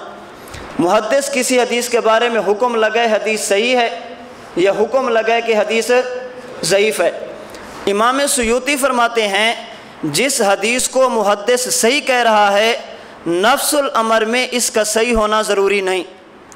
جس کو محدث ضعیف کہہ رہا ہے، نفس الامر میں اس کا ضعیف ہونا ضروری نہیں۔ محدث جس کو صحیح کہتا ہے یہ ایسی صحیح ہے جس میں ضعیف کا احتمال باقی ہے۔ محدث جس کو ضعیف کہتا ہے یہ ایسی ضعیف ہے جس میں صحیح کا احتمال باقی ہے۔ کیوں؟ حدیث کو صحیح یا ضعیف کہنا یہ ہے امر اجتہادی، اور اصول ہم نے پڑھا ہے المجتہد یخطی و یصیب۔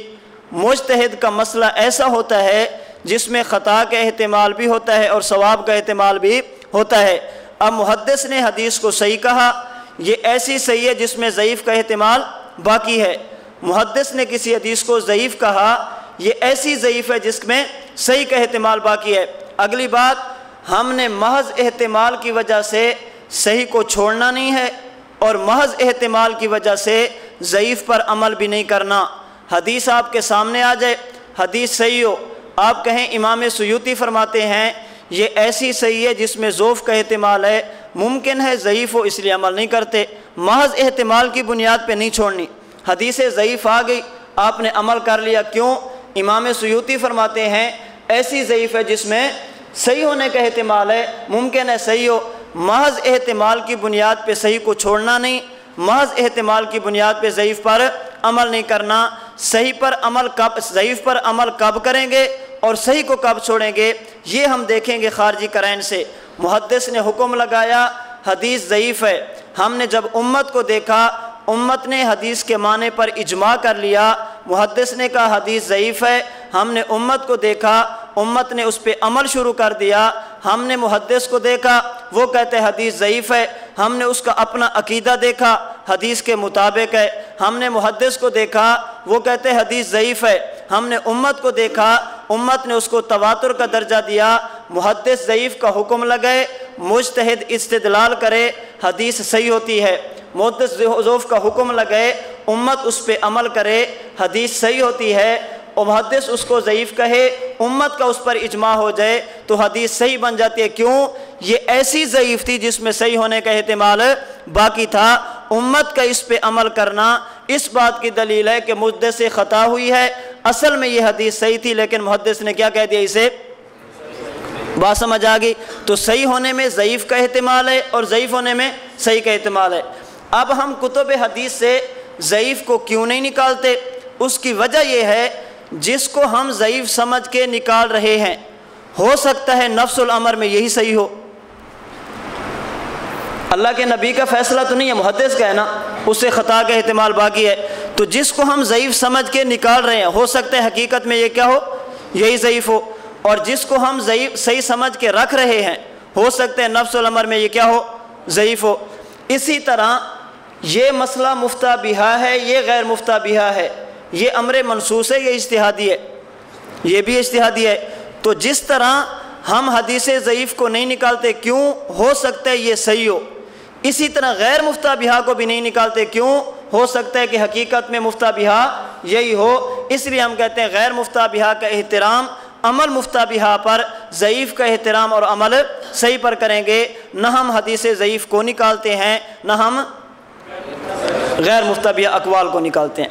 آگے دیکھیں نمبر 5، اس پہ کل تفصیل سے بات میں نے آپ کے سامنے کر دی تھی کہ تقلید ان مسائل میں ہوگی جو مفتہ بہا ہوں گے، اور تقلید کرنے والا بلا مطالبہ دلیل اس کی بات کو مان لے گا۔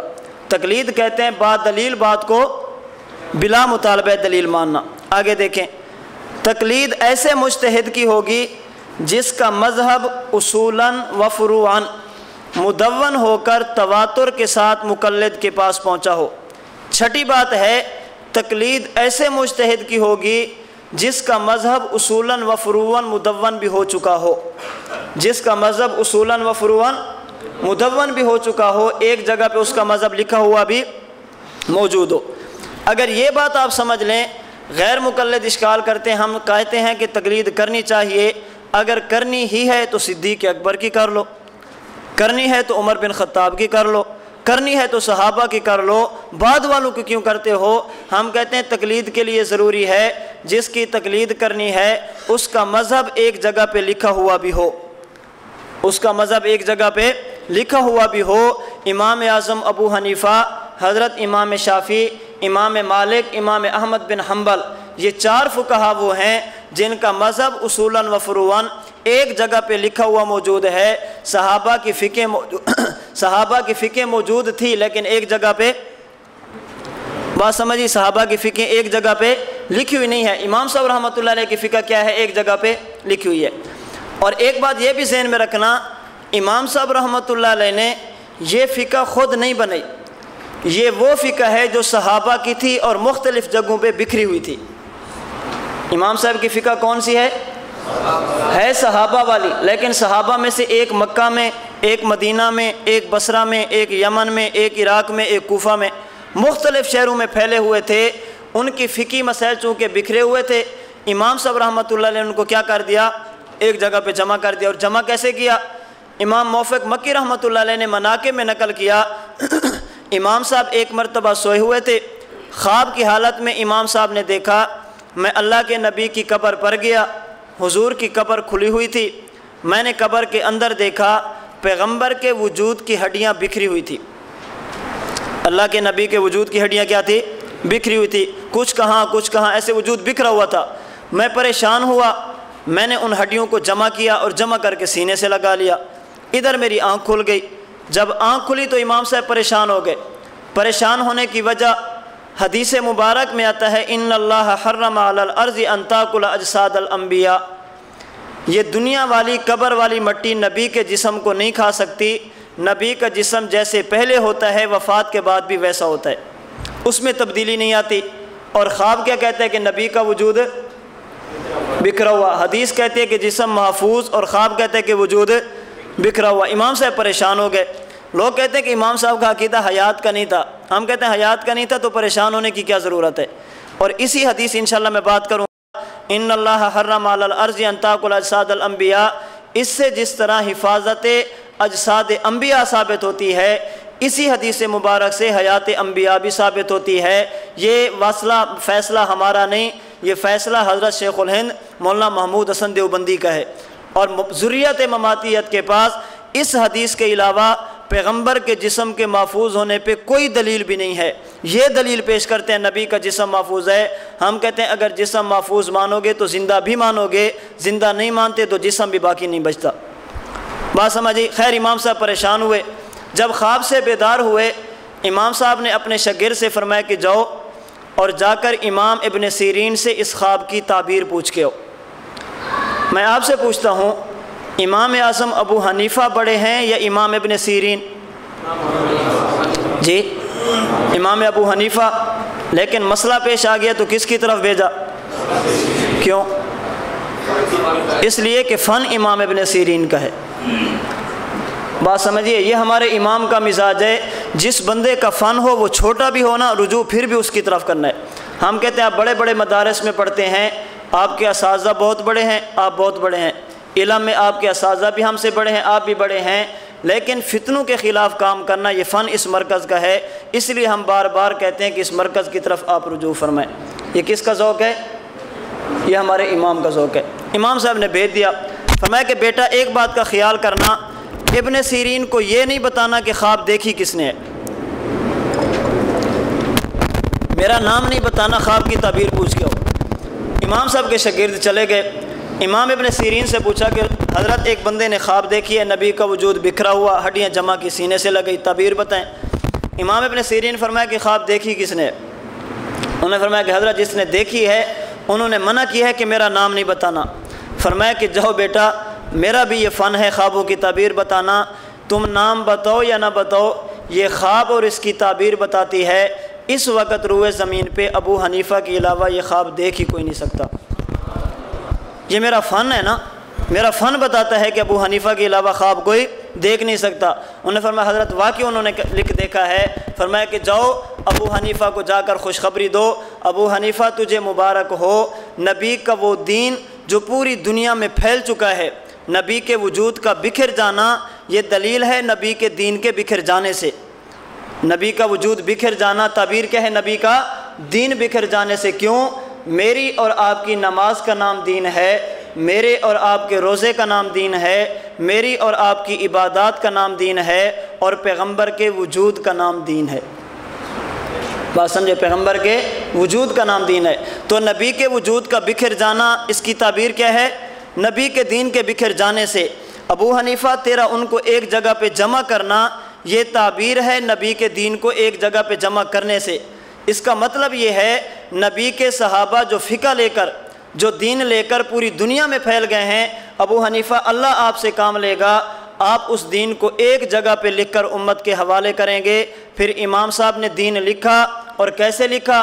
ہمارے احناف کا فیصلہ نہیں، امام سیوطی رحمۃ اللہ علیہ شوافع میں سے امام سیوطی فرماتے ہیں انہ اول من دون علم الشریعت ورتبہ ابوابا، کائنات کا پہلا شخص جس نے پیغمبر کے دین کو ایک جگہ پہ لکھا، ابواب کی ترتیب کے ساتھ امت کے حوالے کیا، اس کا نام نامی اسم گرامی امام اعظم ابو حنیفہ ہے۔ تو امام صاحب نے کوئی نیا کام نہیں کیا، بلکہ اور شاہ ولی اللہ محدث دہلوی رحمۃ اللہ علیہ نے اور غالباً امام ابن تیمیہ نے بھی لکھا ہے کہ صحابہ کی اور باقی فقہا کی جو مختلف فقہیں بکھری ہوئی تھی نا، جب یہ 4 فقہیں جمع ہوئیں، ان کو ایک جگہ پہ جمع کیا گیا تو وہ ساری کی ساری فقہیں بھی ان کے اندر آ گئی۔ اب کوئی فقہ بھی ایسی نہیں ہے جو ان سے باہر موجود ہو۔ بات سمجھ آ گئی؟ تو امام صاحب نے کیا کیا؟ دین کو لکھا ہے۔ تو تقلید ایسے مجتہد کی ہوگی جس کا مذہب کیا ہو؟ اصولاً و فروعاً مدون ہو چکا ہو۔ اگر مدون نہیں ہے تو تقلید۔ میں انشاءاللہ تقلید کے مسئلے کے آخر میں حضرت تھانوی رحمۃ اللہ علیہ کا فتویٰ آپ کے سامنے پیش کروں گا، اور آپ کو بتاؤں گا کہ حضرت تھانوی نے مسئلہ تقلید کا خلاصہ کیسے بیان کیا۔ بات آ گئی، ایک جملہ میں آپ کو کہہ دیتا ہوں، اس کی وضاحت نہیں کرتا، صرف جملہ کہہ دیتا ہوں، آپ اہل علم میں سمجھ جائیں گے۔ حضرت تھانوی فرماتے ہیں عموماً سوال ہوتا ہے کہ تقلید ان 4 ہی کی کیوں ہے؟ تقلید ائمہ اربعہ میں منحصر کیوں ہے؟ ان 4 ہی کی تقلید، باقی کسی کی کیوں نہیں؟ حضرت تھانوی کے جملے سنیں۔ حضرت تھانوی فرماتے ہیں اللہ نے حکم دیا وَاتَّبِعْ سَبِيلَ مَنْ أَنَابَ إِلَيَّ، اللہ نے قرآن میں حکم دیا اتباع سبیل کا۔ اتباع سبیل کے لیے ضروری ہے علم سبیل، اور علم سبیل کے لیے ضروری ہے تدوین سبیل۔ اللہ نے حکم دیا اتباع سبیل کا، اللہ نے فرمایا کہ اس راستے پر چلو جو میری طرف ہے۔ راستے پہ کیسے چلیں گے؟ اتباع سبیل کے لیے علم سبیل ضروری ہے۔ راستے کا پتہ ہوگا تو چلیں گے نا، پتہ نہیں ہے تو کیسے چلیں گے؟ اور علم سبیل کے لیے ضروری ہے تدوین سبیل۔ وہ راستہ اور مذہب ایک جگہ پہ لکھا ہوا بھی ہو تو معلوم ہوا ہم نے چلنا ہے اتباع سبیل، ہم نے اتباع سبیل کرنی ہے۔ اتباع سبیل کے لیے علم سبیل ضروری ہے، اور علم سبیل کے لیے تدوین سبیل ضروری ہے۔ یہ 4 فقہا وہ ہیں جن کا مذہب مدون ہو چکا ہے، باقی کسی کا چونکہ مذہب مدون نہیں ہوا، اس لیے ہم کہتے ہیں کہ تقلید بھی انہی 4 ہی کی کرنی ہے۔ آخری بات دیکھیں، ہم نے کہا کہ مجتہد کا مذہب اصولاً و فروعاً مدون ہو کر تواتر کے ساتھ مقلد کے پاس پہنچا ہو۔ تواتر کے ساتھ مقلد کے پاس اگر آپ کو اپنی فقہ کی عظمت کا پتہ ہونا یہ ہمارے پاس آئی کیسے ہے، پھر بندہ الجھن کا شکار نہیں ہوتا، پھر بندہ چیلنجوں کی وجہ سے پریشان نہیں ہوتا۔ غیر مقلدین چیلنج کرتے ہیں، فیصل آباد کا ان کا تھا، جمعے پہ کہتا تھا ہم امام اعظم ابو حنیفہ کو بہت بڑا سمجھتے ہیں، امام صاحب رحمۃ اللہ علیہ بہت بڑے آدمی تھے، ہم ان کا ادب بھی کرتے ہیں، قدر بھی کرتے ہیں، لیکن جو فقہ یہ گندے مسائل فقہ کی کتابوں میں ہیں یہ امام صاحب کے لکھے ہوئے نہیں ہیں، حنفیوں نے لکھ کر نسبت امام اعظم ابو حنیفہ کی طرف کر دی ہے۔ یہ ان کا چیلنج ہوتا ہے، نسبت امام صاحب کی طرف کی گئی ہے۔ اگر تمہیں یقین نہیں آتا پھر اپنے ہاتھ میں ایسے جیب میں ہاتھ ڈالے گا، اگر تمہیں یقین نہیں آتا یہ دیکھو میرے ہاتھ میں چابی موجود ہے، جاؤ کسی حنفی سے جا کر کہو اگر فقہ حنفی کے تمام مسائل صحیح سند کے ساتھ امام اعظم ابو حنیفہ سے ثابت کر دے، میں گاڑی کی چابی بھی دوں گا اور حنفی ہونے کا اعلان بھی کروں گا۔ یہ نہیں کہتا کہ گاڑی دوں گا، صرف گاڑی کی چابی دوں گا، بات سمجھے، گاڑی کی چابی بھی دوں گا، حنفی ہونے کا اعلان بھی کروں گا۔ اگر کسی حنفی ماں نے بیٹا جنا ہے آپ ثابت کر کے دکھائیں۔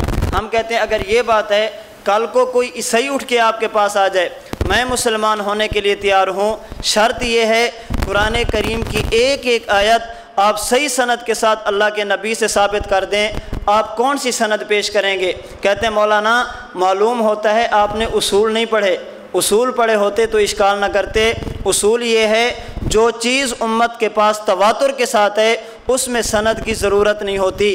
قرآن ہمارے پاس سند کے ذریعے نہیں آیا، قرآن آیا ہے تواتر کے ساتھ۔ اور امام ابن حجر عسقلانی فرماتے ہیں شرح نخبۃ الفکر میں والمتواتر لا يبحث عن رجاله بل يجب العمل به من غیر باس۔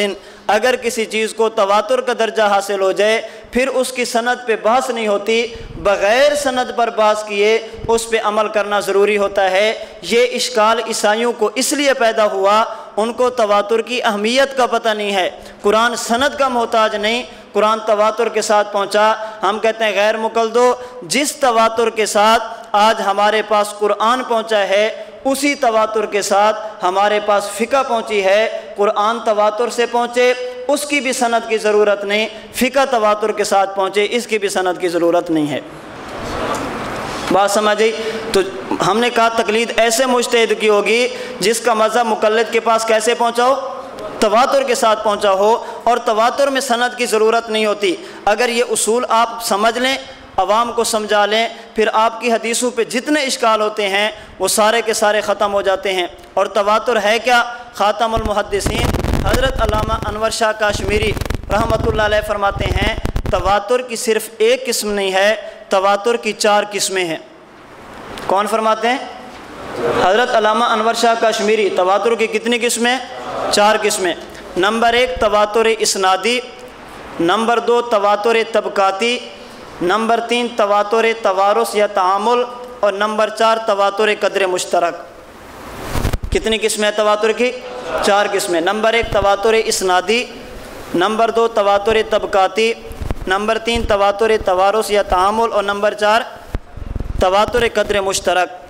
آپ حضرات نے چونکہ تواتر کی متواتر کی ایک تعریف پڑھی ہے، اس لیے جب آپ کہتے ہیں کہ حیات انبیاء کی حدیثیں متواتر ہیں، مماتی کہتے ہیں متواتر کی تعریف کرو، آپ نے تعریف پڑھی ہے ایک، آپ وہی تعریف کرتے ہیں، آپ کہتے ہیں اس تعریف کے مطابق متواتر ثابت کرو، آپ سے متواتر ثابت ہوتی نہیں ہے، اس لیے آپ کہتے ہیں کہ حیات النبی کی تمام حدیثیں ضعیف ہیں۔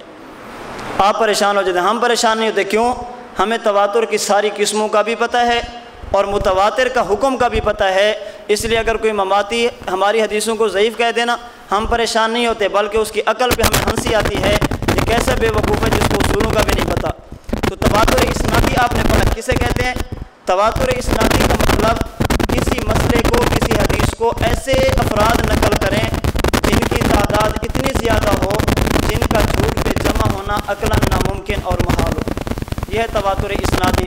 من کذب علی متعمدا فلیتبوأ مقعدہ من النار، یہ متواتر ہے۔ تواتر طبقاتی کا مطلب اللہ کے نبی نے دین دیا ایک جماعت کو، وہاں سے دین چلا، امت کے پاس دین پہنچا، ہر دور میں ایک طبقہ اور ایک جماعت اس کو لینے والی ہو۔ جیسے قرآن مجید، حضور نے دین دیا صحابہ کو، قرآن دیا صحابہ کو، صحابہ نے قرآن دیا تابعین کو، تابعین نے قرآن دیا اتباع تابعین کو، چلتا چلتا چلتا آج ہمارے پاس پہنچا ہے۔ یہ تواتر کی کون سی قسم ہے؟ طبقاتی۔ تواتر توارث یا تعامل کسے کہتے ہیں؟ امت مسلمہ کا وہ مسئلہ اور عمل جس پر ہر دور میں مسلمانوں کا عمل رہا ہو، جیسے نماز جنازہ، جیسے ہر دور میں مسلمان پڑھتے رہے ہیں۔ اور چوتھی قسم ہے تواتر قدر مشترک، اسے تواتر معنوی بھی کہتے ہیں۔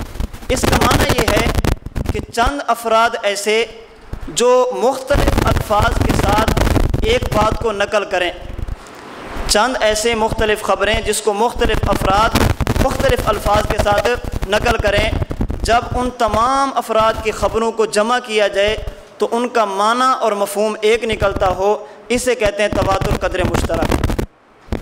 میں پہلے مثال دیتا ہوں پھر عقیدہ سمجھاتا ہوں۔ پہلے مثال سمجھیں۔ ایک بندہ ہمارے پاس آیا، آ کر کہنے لگا کہ میں یہاں رات مہمان بن کے آیا تھا، میں یہ دیکھ کر حیران رہ گیا کہ جب 11 بجے تو دورہ تحقیق المسائل والے سارے ساتھی موبائل بند کر کے سو چکے تھے۔ ٹھیک ہے یا غلط ہے؟ اس کا گمان ٹھیک ہے۔ جب 11 بجے تو سب کے موبائل بند تھے اور بڑے سکون اور آرام کے ساتھ سارے سو چکے تھے۔ ایک نے بتا دیا۔ دوسرا اس نے کہا میں بھی رات یہاں تھا، میں یہ دیکھ کر حیران رہ گیا کہ جب اذان ہوئی تو سارے ساتھی اٹھ چکے تھے، کوئی ایک بھی سویا ہوا نہیں تھا۔ تیسرے نے کہا میں بھی رات یہاں تھا، جب نماز کا وقت ہوا تو نماز سے 10 منٹ پہلے سارے طلباء مسجد میں پہنچ چکے تھے۔ تیسرے نے کہہ دیا۔ چوتھا بیٹھا تھا، اس نے کہا میں نے دیکھا کہ نماز کے بعد ذکر ہوا اور سارے بیداری کی حالت میں ذکر فرما رہے تھے، کوئی ایک بھی بیٹھ کر سویا نہیں تھا۔ ایک اور آ گیا، میں نے دیکھا ذکر سے فارغ ہوئے کوئی ایک بھی ایسا نہیں تھا جو مسجد سے نکلا ہو، تمام طلباء قرآن کی تلاوت بھی کر رہے تھے۔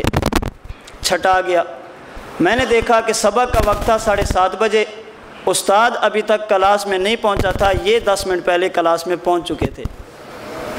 یہ خبر اور آ گیا، میں نے کھانے کے وقت دیکھا ایک پلیٹ پہ 4 بیٹھے تھے، نظم کا خاص انہوں نے اہتمام کیا ہوا تھا اور کوئی ایک ساتھی بھی نہیں بول رہا تھا، بڑی خاموشی کے ساتھ کھانا کھا رہے تھے۔ ٹھیک ہے، غلط ہے یا ٹھیک ہے؟ آپ خود بہتر سمجھتے ہیں۔ اب 7-8 ہیں، بندہ بتانے والا ایک ہے۔ اب بات سمجھیں، میں نے اس لیے یہ ہمیں استاد جی نے بات سمجھی ہے کہ مسئلہ اس طرح سمجھو کہ عوام ہنسے اور مسئلہ بھی سمجھ آ جائے، یہ خطابت ہے۔ ہم نے عقیدے کو اتنا آسان بنا کر امت کے سامنے پیش کیا ہے، بڑے سے بڑا ہو وہ بھی سمجھتا ہے، چھوٹے سے چھوٹا ہو وہ بھی سمجھتا ہے۔ اب 7-8 بندوں نے مختلف خبریں بتائی، بتانے والا ایک ایک ہے، الفاظ الگ الگ ہیں، لیکن جب سب کا خلاصہ جمع کیا، نقل کذب نباشت یہ کہہ لیں، جب سب کو جمع کیا تو خلاصہ سب کا سامنے آیا۔ سارے کہنا یہ چاہتے ہیں کہ اس سال دورہ تحقیق المسائل والے بہت اچھے ہیں۔ صحیح، نقل کذب نباشت، بات سمجھ آ گئی؟ چلیں، میں یہ مذاق میں کہہ رہا ہوں، آپ حضرات ماشاءاللہ بڑا اہتمام فرماتے ہیں۔ خیر، اب دیکھیں خلاصہ سب کا کیا نکلا؟ رات کو سو گئے اس کا معنی اچھے ہیں نا، صبح اٹھ گئے اس کا معنی اچھے ہیں، نماز کی پابندی کی اس کا معنی اچھے ہیں، نظم کی پابندی کی اس کا معنی اچھے ہیں، سارے کہنا یہ چاہتے ہیں کہ اچھے ہیں، اسے کہتے ہیں متواتر معنوی۔ اب عقیدہ سمجھیں، ایک حدیث میں آیا الانبیاء احیاء فی قبورہم یصلون، ایک حدیث میں آیا من صلی علی عند قبری سمیتہ، ایک حدیث میں آیا حیاتی خیر لکم و وفاتی خیر لکم تورث علی اعمالکم فما کان من حسن حمدت اللہ وما کان من سیئ استغفرت اللہ لکم، ایک حدیث میں آیا ان للہ ملائکۃ سیاحین فی الارض یبلغونی عن امتی السلام، ایک حدیث مبارک میں آیا ما من احد یسلم علی الا رد اللہ علی روحی حتی ارد علیہ السلام، ایک حدیث مبارک میں آیا لینزلن عیسی ابن مریم ثم لئن قام علی قبری فقال یا محمد لاجیبنہ، ایک حدیث میں آیا ان اللہ حرم علی الارض ان تاکل اجساد الانبیاء فنبی اللہ حی یرزق۔ الفاظ مختلف ہیں، اگر سب کا خلاصہ جمع کیا جائے تو ہمیں بات سمجھ آئے گی۔ نماز وہ پڑھتا ہے جو زندہ ہو، رزق اسے ملتا ہے جو زندہ ہو، اعمال اس پر پیش ہوتے ہیں جو زندہ ہو، فرشتے سلام اسے پہنچاتے ہیں جو زندہ ہو، سلام کا جواب وہ دیتا ہے جو زندہ ہو، جسم اس کا محفوظ رہتا ہے جو زندہ ہو۔ تمام روایات کا قدر مشترک، تمام روایات کا معنی، تمام روایات کا مفہوم یہ نکلا، یہ ساری حدیثیں بتاتی ہیں انبیاء کرام علیہم الصلاۃ والسلام اپنی قبروں میں زندہ ہیں۔ اب الفاظ کیا ہیں؟ مختلف ہیں، لیکن معنی اور قدر مشترک سب کا کیا ہے؟ ایک ہے۔ اسی کے بارے میں ابن حجر فرماتے ہیں والمتواتر لا يبحث عن رجاله بل يجب العمل به من غیر باس۔ اگر کسی روایت کو تواتر کا درجہ حاصل ہو جائے پھر اس کی سند پر نہیں جاتے، اس کی سند پہ بحث نہیں کرتے، شاید اسی وجہ سے جب حدیث مبارک الانبیاء احیاء فی قبورہم یصلون یہ حدیث آئی، امام ذہبی نے اس پر جرح بھی کی ہے اور ساتھ یہ بھی فرمایا کہ میرا عقیدہ پیغمبر کی حیات کا ہے۔ سوال یہ ہے جب حدیث ضعیف ہے آپ حیات کے قائل کیسے ہیں؟ تو امام ذہبی ہمیں کھلے لفظوں میں سمجھانا چاہتے ہیں، ہم تخیل کی دنیا میں کہہ سکتے ہیں۔ امام ذہبی فرماتے ہیں حدیث ضعیف ہے، یہ ایک اصول کا تقاضا ہے، عقیدہ حیات ہے، یہ دوسرے اصول کا تقاضا ہے۔ من صلی علیہ عند قبری سمیتہ، ہماری معلومات کے مطابق اس حدیث پر سب سے پہلے جس بندے نے جرح کی، سب سے پہلے اس کو ضعیف کہا وہ امام ابن الہادی تھا، جنہوں نے الصارم المنکی میں لکھا کہ یہ حدیث ضعیف ہے، لیکن ساتھ ہی الصارم المنکی میں کہا حدیث اگرچہ ضعیف ہے عقیدہ میرا بھی یہی ہے، نبی کی قبر پہ جاؤ، نبی سنتے بھی ہیں، نبی جواب بھی دیتے ہیں۔ جب حدیث ضعیف ہے آپ کا عقیدہ کیسے؟ امام ابن الہادی فرماتے ہیں حدیث ضعیف ہے، یہ اصول کا تقاضا ہے، پیغمبر سنتے ہیں، یہ دوسرا اصول ہے۔ ہم تمام اصولوں کی بات کرتے ہیں، ہم کسی خاص اصول کی بات نہیں کرتے۔ تمام اصول سامنے رکھیں گے نتیجہ الگ نکلے گا، کوئی ایک اصول سامنے رکھیں گے تو نتیجہ الگ نکلے گا۔ جس کو متواتر کی ایک قسم آتی ہے وہ حدیثوں کو ضعیف کہہ دیتا ہے، جس کو تمام قسمیں یاد ہوں، علامہ انور شاہ کشمیری پر اعتماد ہو، تواتر کی سب قسموں کا بھی پتہ ہو اور تواتر کے حکم کا بھی پتہ ہو، وہ ضعیف کہنے سے پریشان نہیں ہوتا۔ انبیاء کی حیات پر امت کا اجماع بھی ہے، انبیاء کی حیات کی جو حدیث ہے ان کو تواتر کا درجہ بھی حاصل ہے، اور جس چیز کو تواتر کا درجہ حاصل ہو جائے اس کی سند پر بحث کی ضرورت ہے۔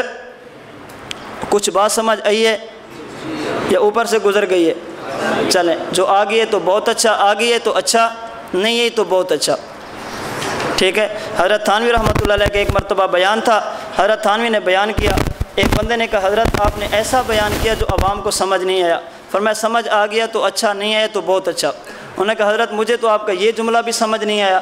حضرت تھانوی فرمانے لگے اگر بات سمجھ آ گئی تو بیان کا مقصد پورا ہو گیا، اگر سمجھ نہیں آئی تو کم از کم یہ گمراہ نہیں ہوں گے، ان کو یہ پتہ چل گیا مولویوں کے پاس وہ علوم ہے جو ہماری سمجھ سے ماوراء ہیں، ٹھیک ہے۔ اگر سمجھ آ گئی تو آپ کے کورس کا مقصد پورا ہو گیا، نہیں آئی تو آپ کو اتنا پتہ چل گیا کہ مرکز والوں کے پاس ایسا کچھ ہے جو ہمارے پاس نہیں، جو ہمیں بھی سمجھ نہیں آتا۔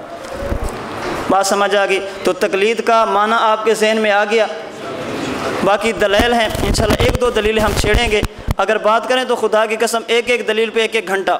میں انشاءاللہ مسئلہ تقلید مکمل کر کے آخر میں آپ کو بتاؤں گا آپ نے 3 دن میں مسئلہ تقلید کیسے بیان کرنا ہے اور 3 منٹ میں مسئلہ تقلید کیسے بیان کرنا ہے انشاءاللہ۔ بات سمجھی؟ ہم اس شیخ کے پاس رہتے ہیں، ہم اس شیخ کے تربیت یافتہ ہیں جو 3 گھنٹے کی گفتگو کو 3 منٹ میں سمیٹنا بھی جانتے ہیں اور 3 منٹ کی گفتگو کو 3 گھنٹوں میں پھیلانا بھی جانتے ہیں۔ ہمیں کوئی الجھن نہیں ہے، کوئی پریشانی نہیں ہے۔ تو تقلید کا معنی سمجھ میں آ گیا۔ آپ حضرات کی چٹیں آتی رہتی ہیں، بعض میٹھی ہوتی ہیں، بعض کڑوی ہوتی ہیں، بعض محبت سے لکھتے ہیں، بعض غصے میں لکھتے ہیں۔ میری آپ سے گزارش ہے چٹ لکھیں، نیچے اپنا نام لکھیں، جتنی چٹیں آپ لکھنا چاہیں آپ لکھ کے دیتے رہیں۔ مسئلہ تقلید کے متعلق میرے سبق میں جو استاد پڑھے اس کے سبق میں اسی کے متعلق لکھیں، اور ہمارے مرکز کے استاد مولانا ارشد صاحب موجود ہیں، آپ ان کے پاس جمع کرواتے رہیں۔ کوشش کریں گے آخری نشست میں ہم آدھا گھنٹہ چھوڑ دیں، مسئلہ تقلید کے متعلق جو شبہات ہم پیش کریں گے ان کے جوابات کے بعد اگر آپ کے ذہن میں کوئی سوال ہوا اور آپ کی چٹ موجود ہوئی تو انشاءاللہ پھر آخری آدھا گھنٹہ ان چٹوں کے جواب بھی دیے جائیں گے۔ بات سمجھ آئی؟ تو جو چٹ مسئلہ تقلید کے متعلق ہو آپ استادوں کے پاس جمع کرا دیا کریں۔